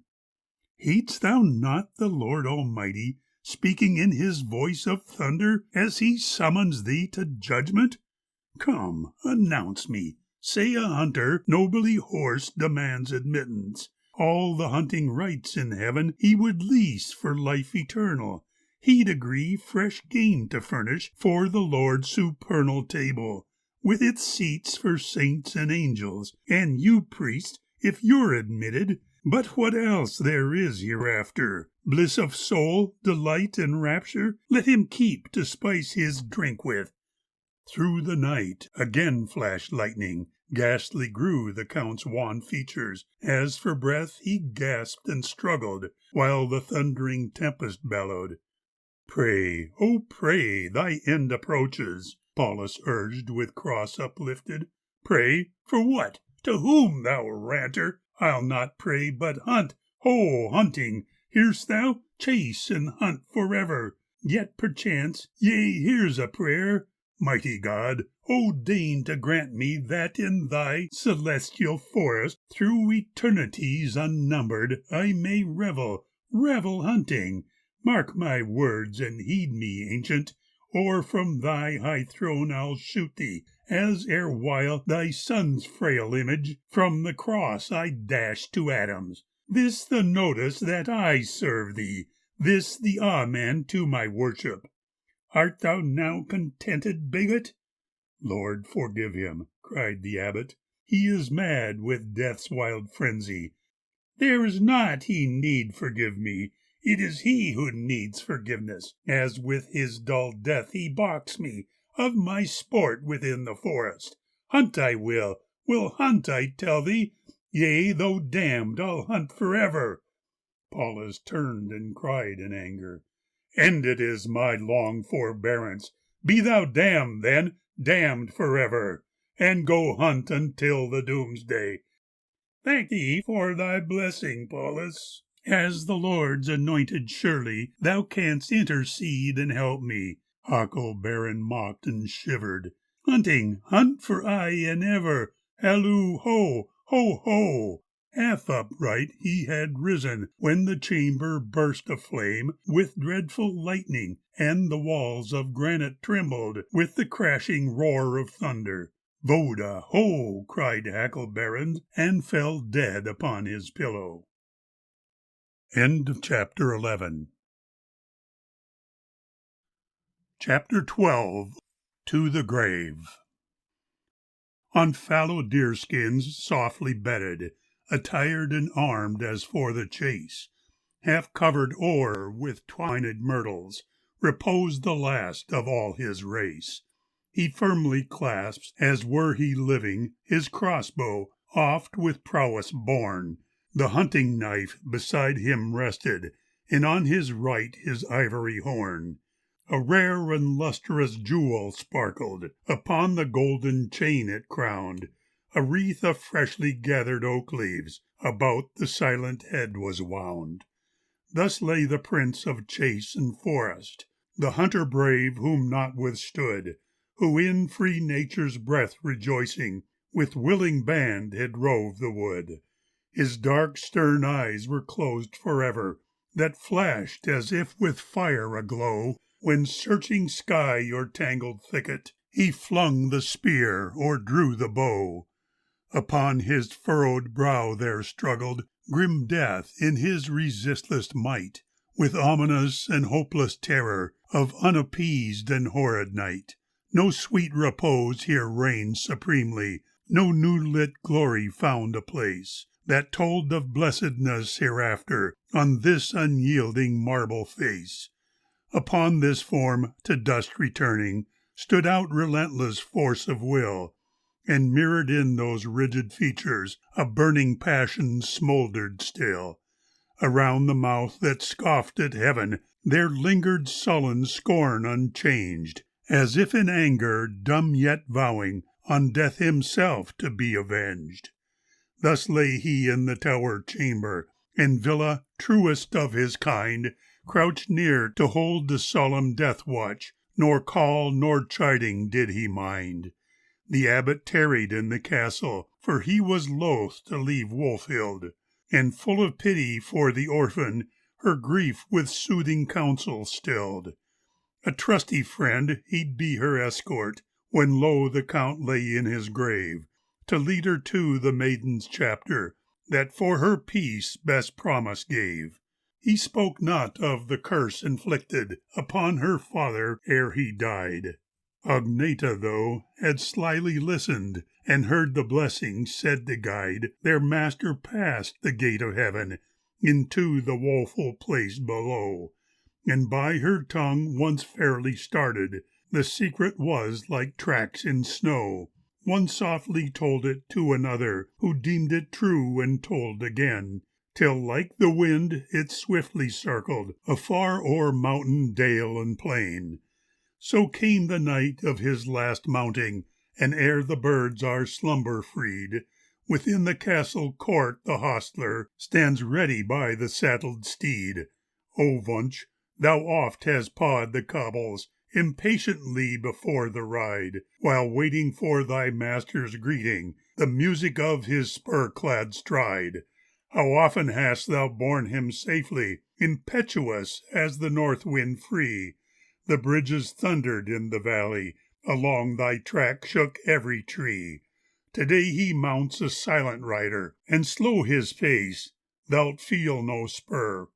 O bear him gently, short the distance, it is but to his sepulchre. The court is lit by blazing torches that set the Bergfried all aglow.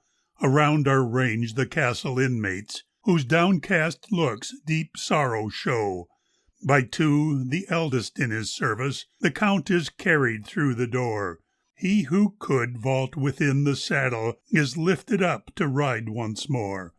The hostler holds the stirrup, renders what aid the helpless form demands. The bridle safely bound, he passes the reins into the rigid hands. They tie him firmly, and Wunsch shivers, yet quiet in his place he stands. Does not that ghastly face seem living, illumined by the burning brands? All's hushed, unbroken is the silence. The waiting mourners glance around, but Paulus speaks no priestly blessing. Wolfhilda's sobs the only sound. Then, baring his grey locks, the falconer pronounces simply, "Huntsman, hail!" With nodding head the stallion answers. The hunters murmur, "Huntsman, hail!" Then, slowly winding through the portal, they move adown the darkened vale. His sunken eyes fixed on the bridle, the count still leads them stark and pale. Night wanderer of a wakeless slumber, the grave's long dream enwraps him now. His mettled steed no longer thrills him, in vain the forest whispers low. The lurid glare from smoking torches on looming tree and shrub is shed, and mid the playing lights and shadows they tread their pathway with the dead. But Gerhardt soon disbands his escort, and he and Bruno wend alone, attendant on the silent horseman, to Villa's low and piteous moan. Though night still broods o'er mead and woodland, the undimmed stars all westering fly. A mist o'er glen and lowland hovers, and as they pass floats wanly by. Within its rolling masses marshalled, in shadowy columns on the mere, for grim pursuit of horse and rider, vague, shifting charnel shapes appear. They stretch along in endless legions, and on they surge, a spectral wave. Spear-flingers, warriors, hunt companions, a phantom escort to the grave. The grey horse giant is not with them, nor is his consort in her place, but all the countless forms unlessened the knight had met in his mad chase flit on in streaming files to join them, their ghostly faces light with glee, and fill with fiendish, mute exulting, yet not but miss the warden see. Persistently the spirits follow, as if they were upon their way to spy the secret place of burial and vanish at the break of day. Aloft, upon a jutting hillside, whence seas of crowding trees are seen, their crests on crest, continuous rising, high scaling to the blue serene, and far below, the Boda glistening through golden cornfields silver white, and steeples beckoning in the distance above a rugged granite height. There is the grave. Upon its grasses primeval oaks their shadows throw, and towering o'er them all gigantic, one mighty tree in lordly show uprears his monument befitting. Perchance more ancient than his race, it mourns the dead and fearless hunter, the guardian of his resting place. Its roots will softly twine around him, and soon to his dark cell convey, repeating still in gentle murmurs whate'er the winds may have to say. 'Twill waken with each spring's returning, and don its greenery anew. Within will lodge the feathered songsters, the azure sky a-glimmering through. Its sheltering boughs will arch above him to screen him from the summer sun, and to his bed, with summer's waning, its leaves will flutter one by one. 1,000 trees look on and witness, like grim gray shadows hither led. They bow their heads with awe-struck whispers to hail the coming of the dead. At last, beneath the sullen rider, the rooty soil gives hollow sound, and Wunsch's hoof-beats sharply rustle the leaves upon the littered ground. The rocky fissured brow now rises from shrouding gloom into the light, but dark the lowland shadows linger, maintaining still the reign of night. A fearsome moaning fills the distance, the wind plays with the dead man's hair. Stout-hearted Gerhardt sees the omen, his frightened eyes in wonder stare. He thinks distorted, leering faces malignly gaze from out the wood. On gnarly trunks and crooked branches he sees the hellish goblin brood. But now a stag cries in the thicket, as down it flies to seek the stream, and at the welcome sound the hunter awakes as from a hideous dream. The archer spreads the gathered branches, and bearing reverently their dead, in mantle wrapped with bow and bugle, they couch him on his leafy bed. The handfuls 3 of earth they scatter, then fill the grave and o'er it lay soft mosses green and twining ivy, and kneeling down a blessing say. The falconer rises from the graveside, puts to his lips the hunting horn, and from the mountain peaks re-echoed a ringing hallali is born. But as they pass the green-aisled columns and lead the stallion homeward bound, a long and piteous howl o'ertakes them, ear-piercing from the new-made mound. It is from Villa, desolate mourner, his master and his friend lies there. For love of him, the noble mastiff with lamentation fills the air. No urgent call nor gentle coaxing will either move or comfort him. He cowers down, his fate awaiting, and tarries while his eyes grow dim. In grateful service to his master he had devoted every breath. So ended he where they had parted, unflinching, faithful unto death.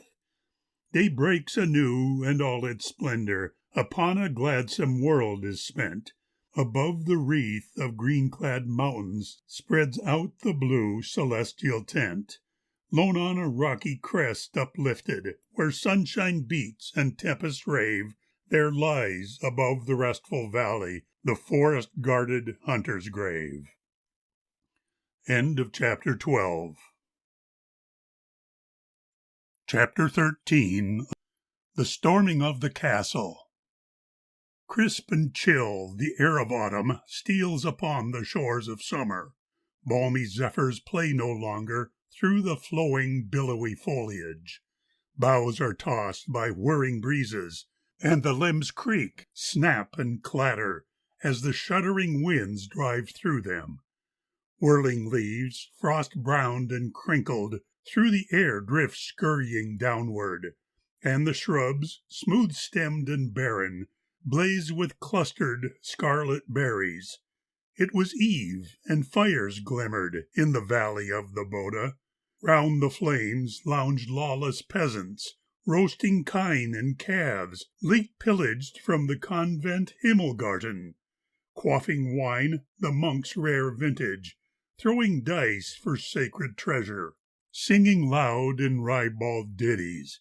All the vale below the castle was aswarm with bristling spearheads, arquebuses, swords, and maces. Peaceful scythes and picks and mattocks swung by oaken-fisted rustics in their toilsome life of tilling, now were turned to deadly weapons. Loud the drum and fife had sounded in each village through the valley. Bells had rung alarm and summons, calling men from every cottage. Bondsmen, miners, free-born peasants, hungering, ill-conditioned people, strangely clad, a motley rabble. Here came one in tattered smock-frock, knightly armor decked another, there a cassock patched and faded, here a doublet and slashed breeches, now a helmet, now a bonnet. Each new troop of eager comrades was received with lifted beakers by the pushing, swaying masses, and a rousing, jeering greeting. Welcome here, ye fellow toilers! Welcome, men of Hunger Valley, Beggar Town and Never Harvest! Have ye come to warn the barons? We will give them such a roasting as will scorch the blessed angels perched upon the arching rainbow. Where the banded leaguers serried, in the breeze a banner fluttered, with a strange device emblazoned. On its folds a kneeling peasant wept beneath Christ's woeful passion. Pope and emperor too were pictured, and above them all the League shoe. Bertram Folrot, as the chieftain of this crowding throng of rebels, proudly bore a gleaming halberd, at his side a broadsword dangling, on his head a battered morion. Gloomy moved he, fierce, determined, and his word found quick compliance. Now he ordered that the drumbeat call his leaders to a council, and to his assembled comrades Folrat spoke. Your summons sent I to the castle gate, demanding that they peacefully surrendered, offering all but Hakal Berend free withdrawal and safe conduct. They defy us, hence at sunrise do we storm the damned rook's nest. Captain, rose a voice, 'tis rumored that the Count is dead and buried. By God's beard, I'll not believe it. If the devil had him safely, they'd surrender. Here, ask Hartman. It was he who bore the message, and who saw him in his armor, striding up and down the bulwarks. Nay, and Volrot shouted fiercely, common men to him are nothing, therefore nothing shall we grant him, naught but death. And here I warn ye, let none dare to maim or slay him. Mine is he, by right of justice. Ye from Vendefurt and Stiga, Altenbruck and Hasselfelde, who most suffer his oppression, be the first to storm. I'll lead ye. Waltraud, who had joined her father, when from Treseburg she vanished, and now hovered ever near him, vainly sought to stay his purpose. Tears she shed, and wild entreaties, all were lost like plaint of songbird when the storm raves in the mountains. Gloom held sway within the castle. Gerhardt, on the drear returning, with the archer from the burial, had scarce reached the court in safety, when the preying peasant vultures swooped upon the silent valley. Paulus, Albrecht, and Wolfhilda in the Bergfried sat for counsel, low-voiced, solemn, till the falconer, roughly bursting in upon them, brought them warning of their peril. Quickly from his seat sprang Albrecht. Draw the bridge and bar the tower gate. Every man prepare for combat. At the words, the abbot Paulus rose and strode across the chamber, his blue eyes with fire flashing. Hold, he cried, I am the elder. 'Tis for me to take command here. You, your reverence, stammered Albrecht. Honored be your robe and office, yet for war they're illy suited. Think you so? The abbot shouted. Know, bold youth, that he who knighthood once resigned for holier orders can resume his knightly standard when the hour of need arises. Knew I not the joy of warfare, thrilling years spent in the saddle, joy of combat, joy of struggle? Albrecht, I am of thy station, once the friend and sworn companion of the Count Hans Hakal Berend. Many a day I fought beside him in the bloody Swabian battles. I am Egon, Count of Hordorf. In amazement Gerhardt started, and with quavering lips addressed him.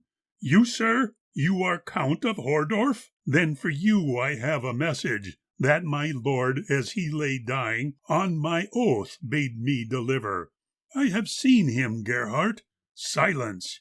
And the abbot, smiling grimly, gave commandment to the falconer. Bring me forth thy master's armour, bring his sword and shield and helmet, that in his own casque and buckler I may guard my foeman's castle. Quick of cross and cowl divested, clasped in steel and girthed in armour, Paulus stood, the monk forgotten, high-born knight and valiant warrior of the days of Maximilian. Gazing on him, half in reverence, half exultant, loud they hailed him, and each heart new thrilled with courage. Straight the clanging gate was bolted, arms were placed, and sheaves of arrows all along the inner ramparts, while the warder from his outlook sharply scanned the massed invaders. At the close of day the summons was in terse, rude terms rejected, and the hush of night fell o'er them. But about the hill beleaguered, baleful campfires starred the valley, gleaming in the palling darkness, like the glittering eyes of tigers, crouching low in hungry circle round their doomed and boding victims. At the early break of morning o'er the fortress flew a missile, new and strange in all the region, thunder-like, and with an echo from the mountains loud resounding, crashed a shot. The Bergfried shivered as the ball of hurtling iron struck the mortared stones and tore them, falling with the crumbling rubbish. In the night had come two sakers, dragged o'er trackless roads and byways, and at dawn the chief of gunners flung his greeting at the castle. No loud roar hurled back defiance. Treseburg lay all defenceless, at the mercy of the cannon. For the Count, in stormy vehemence, had prescribed the new-found weapons, strong in wrath and strong in numbers, strong in musketoons and gunners. Vantage all lay with the Leaguers. In this pass of fateful peril, Achelbaron's dauntless spirit woke within his gentle daughter. Thrilled for desperate deeds of daring, forth she stood, her wistful features lighted with a noble purpose. Bold, impassioned words broke from her.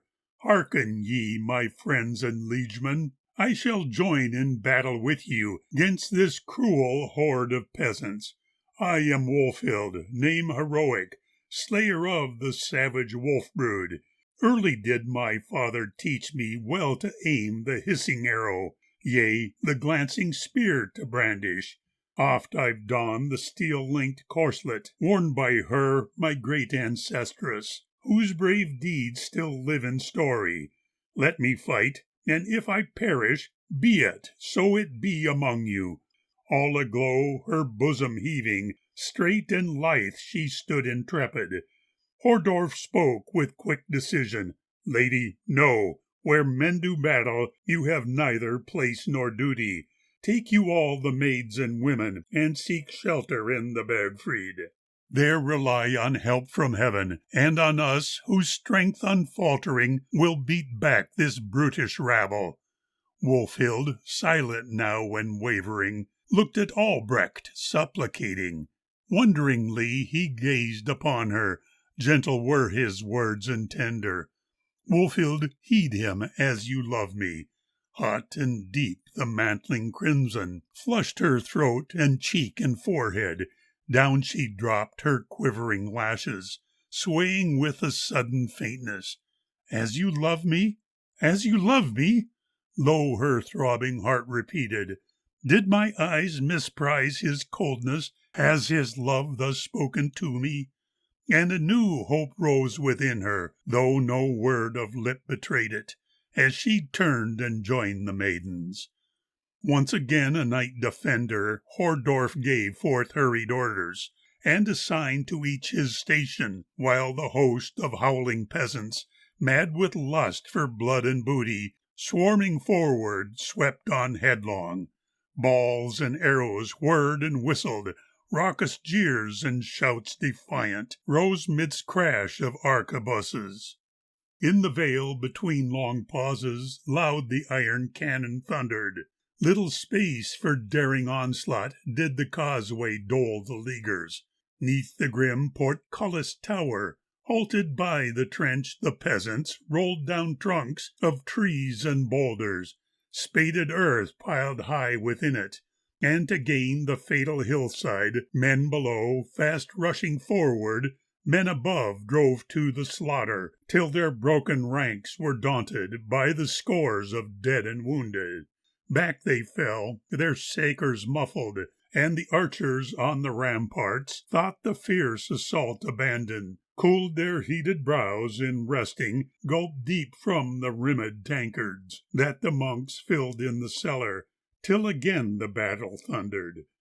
Heedless of his life, the collier pressed ahead, unharmed by arrows, with command, rebuke, example urging on his flagging comrades, stinging them with words like nettles. Cunningly he fanned their rancor.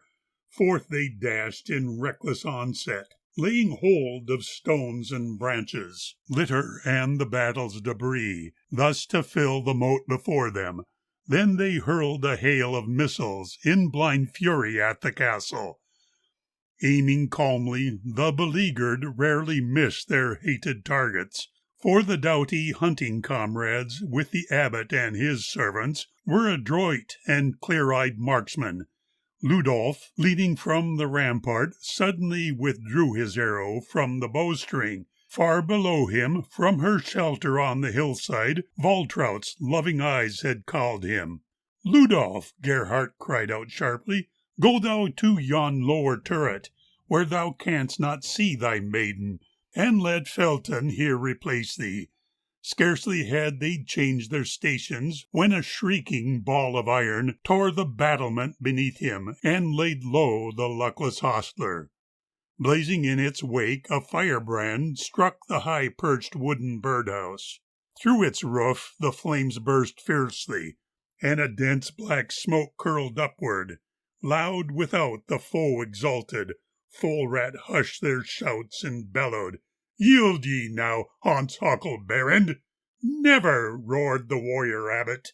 Wenzel clamored to the falcons to release them from their jesses, and aloft they soared to freedom. Now the moat was bridged and traversed, and the ram's dull blows fell heavy on the groaning, trembling tower gate. Axes rang, and sharpened mattocks shivered, split, and tore the woodwork. Oaken planks were rent asunder, beams gave way and wrecked and shattered. Half the ponderous gate sank crashing down into the tower's archway. Bent on spoils, the crowding leaguers, sweeping o'er the timbered wreckage, pressed into the court triumphant, where their valorous opponents, death-defying and determined, every foot of ground contested. Clash of weapons still resounded in a hopeless, vain resistance, till by greater strength o'erpowered, the defenders of the castle, scarce a man unscathed of body, yielded up the ancient stronghold. In stern check the bloody collier held his men from further slaughter. Albrecht proudly scorned surrender when the peasants fell upon him, and he fought on, sorely wounded. All alone the knightly abbot wielded his sharp sword defiant. Like the wild boar on his scutcheon, none was able to subdue him. Then it was that Collier Folrat saw the Count's steel-gleaming armor. "Huckleberend, I have found thee!" With a bound he roared infuriate. Desperate blows in deafening clangor rained from flashing sword and halberd, till the abbot's arm dropped shattered. With one mighty thrust the collier, breaking through the unguarded corslet, pierced his foe, who sank resistless, from his head the helmet rolling. Back the peasant fell astounded, and anew his fury kindled. "Where is Huckleberend?" cried he, bending o'er the bleeding body. "Damned in hell, where thou shalt find him," breathed the dying knight and abbot. Noisily the scuffling victors pillaged castle halls and chambers, seizing garments, armor, weapons, followed still by fire and ravage. Others sought the burning stables, where the plunging horses whinnied, maddened by the fiery turmoil. Suddenly a cry of terror rose above the smoke and uproar. Wunsch, from every hand escaping, sprang unbridled through the doorway. Forward Fullrat leaped to seize him, but the stallion reared, and towering like some black avenging demon, with his iron-shod hoofs descended, smiting low the hapless collier. Silently the strong man perished, and the charger, bounding o'er him, scattered wide the plundering peasants, and escaped from mortal bondage. In the court's remotest corner, where an aspen's shadows quivered, on the turf lay Albrecht dying. Low beside him knelt Wolfhilda, all her grief and love outpouring. Round them stood a mourning circle, Gerhart, Bruno, and Agneta, while her lover's arms about her Waltraut watched afar, lamenting. Death absolves me of my silence, Wolfhild sobbed, her pale lips trembling. Albrecht, I have loved thee ever. Oh, so deep as not another in the world could e'er have loved thee. Take my heart to heaven with thee, for no earthly love shall claim it. Fare thee well, O my beloved. As on brow and lip she kissed him, from his eyes the life-light faded. But his fingers' feeble pressure made response to her avowal. Round his mouth a smile still hovered, and like gentle springs suspiring, his last whispered sigh was mingled with the grieving breath of autumn. Wolfhild cast herself upon him, and lay weeping on his body, till the falconer, bending o'er her, spoke with patient, gentle urgence. Come, my lady, come, I pray you. Nobly did he yield his spirit, nobly let him rest, and nightly. Now to Bruno's care consign him. Here your life is still in peril. We, my dame, and I will guide you safe to Quedlinburg's fair chapter, where with mothering arms the abbess, Countess Stolberg, will receive you. Wolfhild slowly rose, heart-stricken, and with tear-drowned eyes and accents, took a brief farewell of Waltraut, and, supported by the falconer, passed forever from the castle. Wending to the mountain's summit, on the dear-remembered pathway, Wolfhild turned, and looking backward, gazed once more through dimming tear-mists, on loved wood and stream and meadow. Safely had her home ancestral lain a jewel, mountain-guarded, but now lurid flames shot upward from its casements, and she listened to the distant savage shouting and triumphal song of peasants. Passing on, descending slowly, swarded plains lay green before them, Quedlinburg with silent steeples beckoning in the purple distance, while again she rested, wearied. Suddenly, with wings a-whirling, o'er her head her falcon circled, settling softly on her shoulder. Ah, thou loyal friend and comrade, hast thou come to bring me solace? Wolfhild sighed with fond caresses. Faithful shalt thou find thy welcome. Bide thou with me now and ever, floating o'er me like the memories of the days for aye departed. End of chapter 13. Chapter 14. The Wild Chase. Night sinks upon the Boda Valley. The autumn air is dank and chill. The timid stars seek hasty cover, and murky clouds the heavens fill. And lone it is. No stately castle now beckons from the distant height. No gleaming casement yonder watches from tower or hall with cheering light. And through the silence of the forest is heard no peaceful strain of horn, that in the past with lulling cadence each even down the vale was borne, where long a noble race had flourished within their rock-built citadel, who loved to roam with dog and falcon, and in the chase dull care dispel. Now empty walls stare bleak and blackened, with gables desolate and drear, memorial sad of knights and ladies who lived and loved and feasted here. Fair Treseborg, demolished, ruined, looms up a picture of decay, a granite skeleton disjointed, gnawed bare by prowling beasts of prey. The fire, by riot's torch enkindled, has riven massive walls of stone, devoured our oaken roof and rafters, the crumbling tower stands alone. The wind awakes and fans the embers, anew the vaulting flames blaze bright, and through the lurid fiery billows the glowing Bergfried cleaves the night.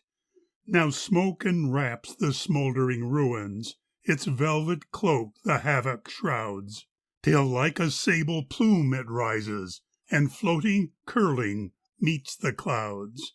Faint glimmering through the ebon vapors, there peeps the sickle of the moon, but its pale light soft wanes in hiding, and eerie darkness settles down, whilst figures fill the glooming shadows, air-dwellers, bodiless and shy. Now here, now there, they flit and beckon, then back into the darkness high. The rising storm wind blows and blusters above each height and craggy wall. Swift sailing from across the mountains, the clouds spread out a raven pall. The wood, from reverie awakening, no longer croons a slumber song. Its swaying boughs it sets a-quiver, and rustles its dark aisles along. The storm drives on in boisterous anger, the branches wildly toss and sway, and yielding in a swirling tumult, the darkling waves of leaves give way. O Wotan wish-wind, whose low whispers in magic ope the flowers of spring, dost thou, returning in the autumn, the fiercer tempests also bring? The gale pursues its endless journey, it hums and shrills as on it flies, as if upon the earth came sweeping gigantic wings adown the skies. Then fearful in its pent-up fury bursts forth the storm's exhaustless wrath. A noise the sleeping dead to waken fills all the valley in its path. The air is trembling, whirling, whizzing, a levelling fiend it rushes by, and evermore the roar increases, the tempest howls and witches cry, and through it all rise human voices, but wild and weird above the wind, as if in demolition's madness all terrors dire had been combined, and hurtled forth this night of frenzy from some mysterious hostile realm, against the earth and its existence, e'en life itself to overwhelm. Their shouting, as of vaunted triumph, shrill through the storm is heard the yell, then follow groans of pain and anguish, as if from tortured souls in hell. Distracting shrieks and husky croaking, ear-splitting harsh, discordant song, moans, curses vile, and lamentations, derisive jeers hoarse, loud, and long. Then finally the cries of hunting, the bay of dogs, the horses' neigh, while bugles out of tune add clamor to fill a mortal with dismay. High from the beetling raven ledges the storm blasts down the valley rave. They sweep along the crags of granite and whirl around a lonely grave. Assembled are the tempest rulers, enshrouded in a misty veil, a multitude of surging figures that swarm throughout the wood and dale. Night hunters they, who skulking loiter in restless prowling o'er the spot, as if impatiently they waited to carry out some ghoulish plot. They bend down o'er the mound and listen, yet dare not touch it with their feet. But dreadful are the words they utter, as if but curses here were meet. The oak strikes out its lusty branches, and lays about as with a sword, to banish from the place of burial the hideous sacrilegious horde. But after every stroke the phantoms return defiant as before, while from the oak resounds a clangor like brazen bells amidst the roar. Disturb not the buried, for troubled and worried through life are poor mortals till death interferes. holds sacred its portals till the trumpet he hears, the doer of evil, on day of upheaval, for sin and wrong-dealing will judgment receive, in vain then appealing his doom to retrieve. In peace let him lie, his guardian am I. The spirits listen, nod, and whisper, while lightly flitting to and fro, like falling leaves in autumn breezes that ever down and upward blow, they form around the grave a circle, in weird confusion dance and swing, and to their frantic manner suited, loud screech and howl the words they sing. Why-ho! He is ours, we'll not let him go. He's offended the powers who visit with woe. His grave we discovered here under the yoke. Our homage we offer midst fire and smoke. We'll make him our master to lead in the chase, and gallop the faster through limitless space. To us he is bound, who've been underground. Let him be the first of all who are cursed, to mount his wild horse for ne'er-ending course. Hooray, hooray, awake! Hooray, hooray, awake! Hoo-I-ho, hoo-I, hoo-wee-oh! The tempest swells with demon fury. The world is shaken by the storm. The oak is felled, the mountain trembles, and lo, again the mighty form. Once more the ravens flutter round him. The wolves trot nigh with reeking breath. A spear is thrust into the hillside. Then falls the solemn hush of death. The mound above the grave has vanished, and slowly in the moon's pale shine a knightly figure rises from it, whose head dry leaves of oak entwine. Devoid of life, tomb-blanched and shrunken, ascends the ghostly huntsman grim, as quickened by hell's conjuration, the shadowy pit disgorges him. Firm striding to his night-black stallion, he grasps the reins and vaults astride. His hand drops quickly to the bugle, his lifeless eyes he opens wide. An icy smile plays o'er his features, upon his brow dwell gloom and scorn. At touch of his spur the black courser fleets swiftly, a single shrill larum resounds from his horn.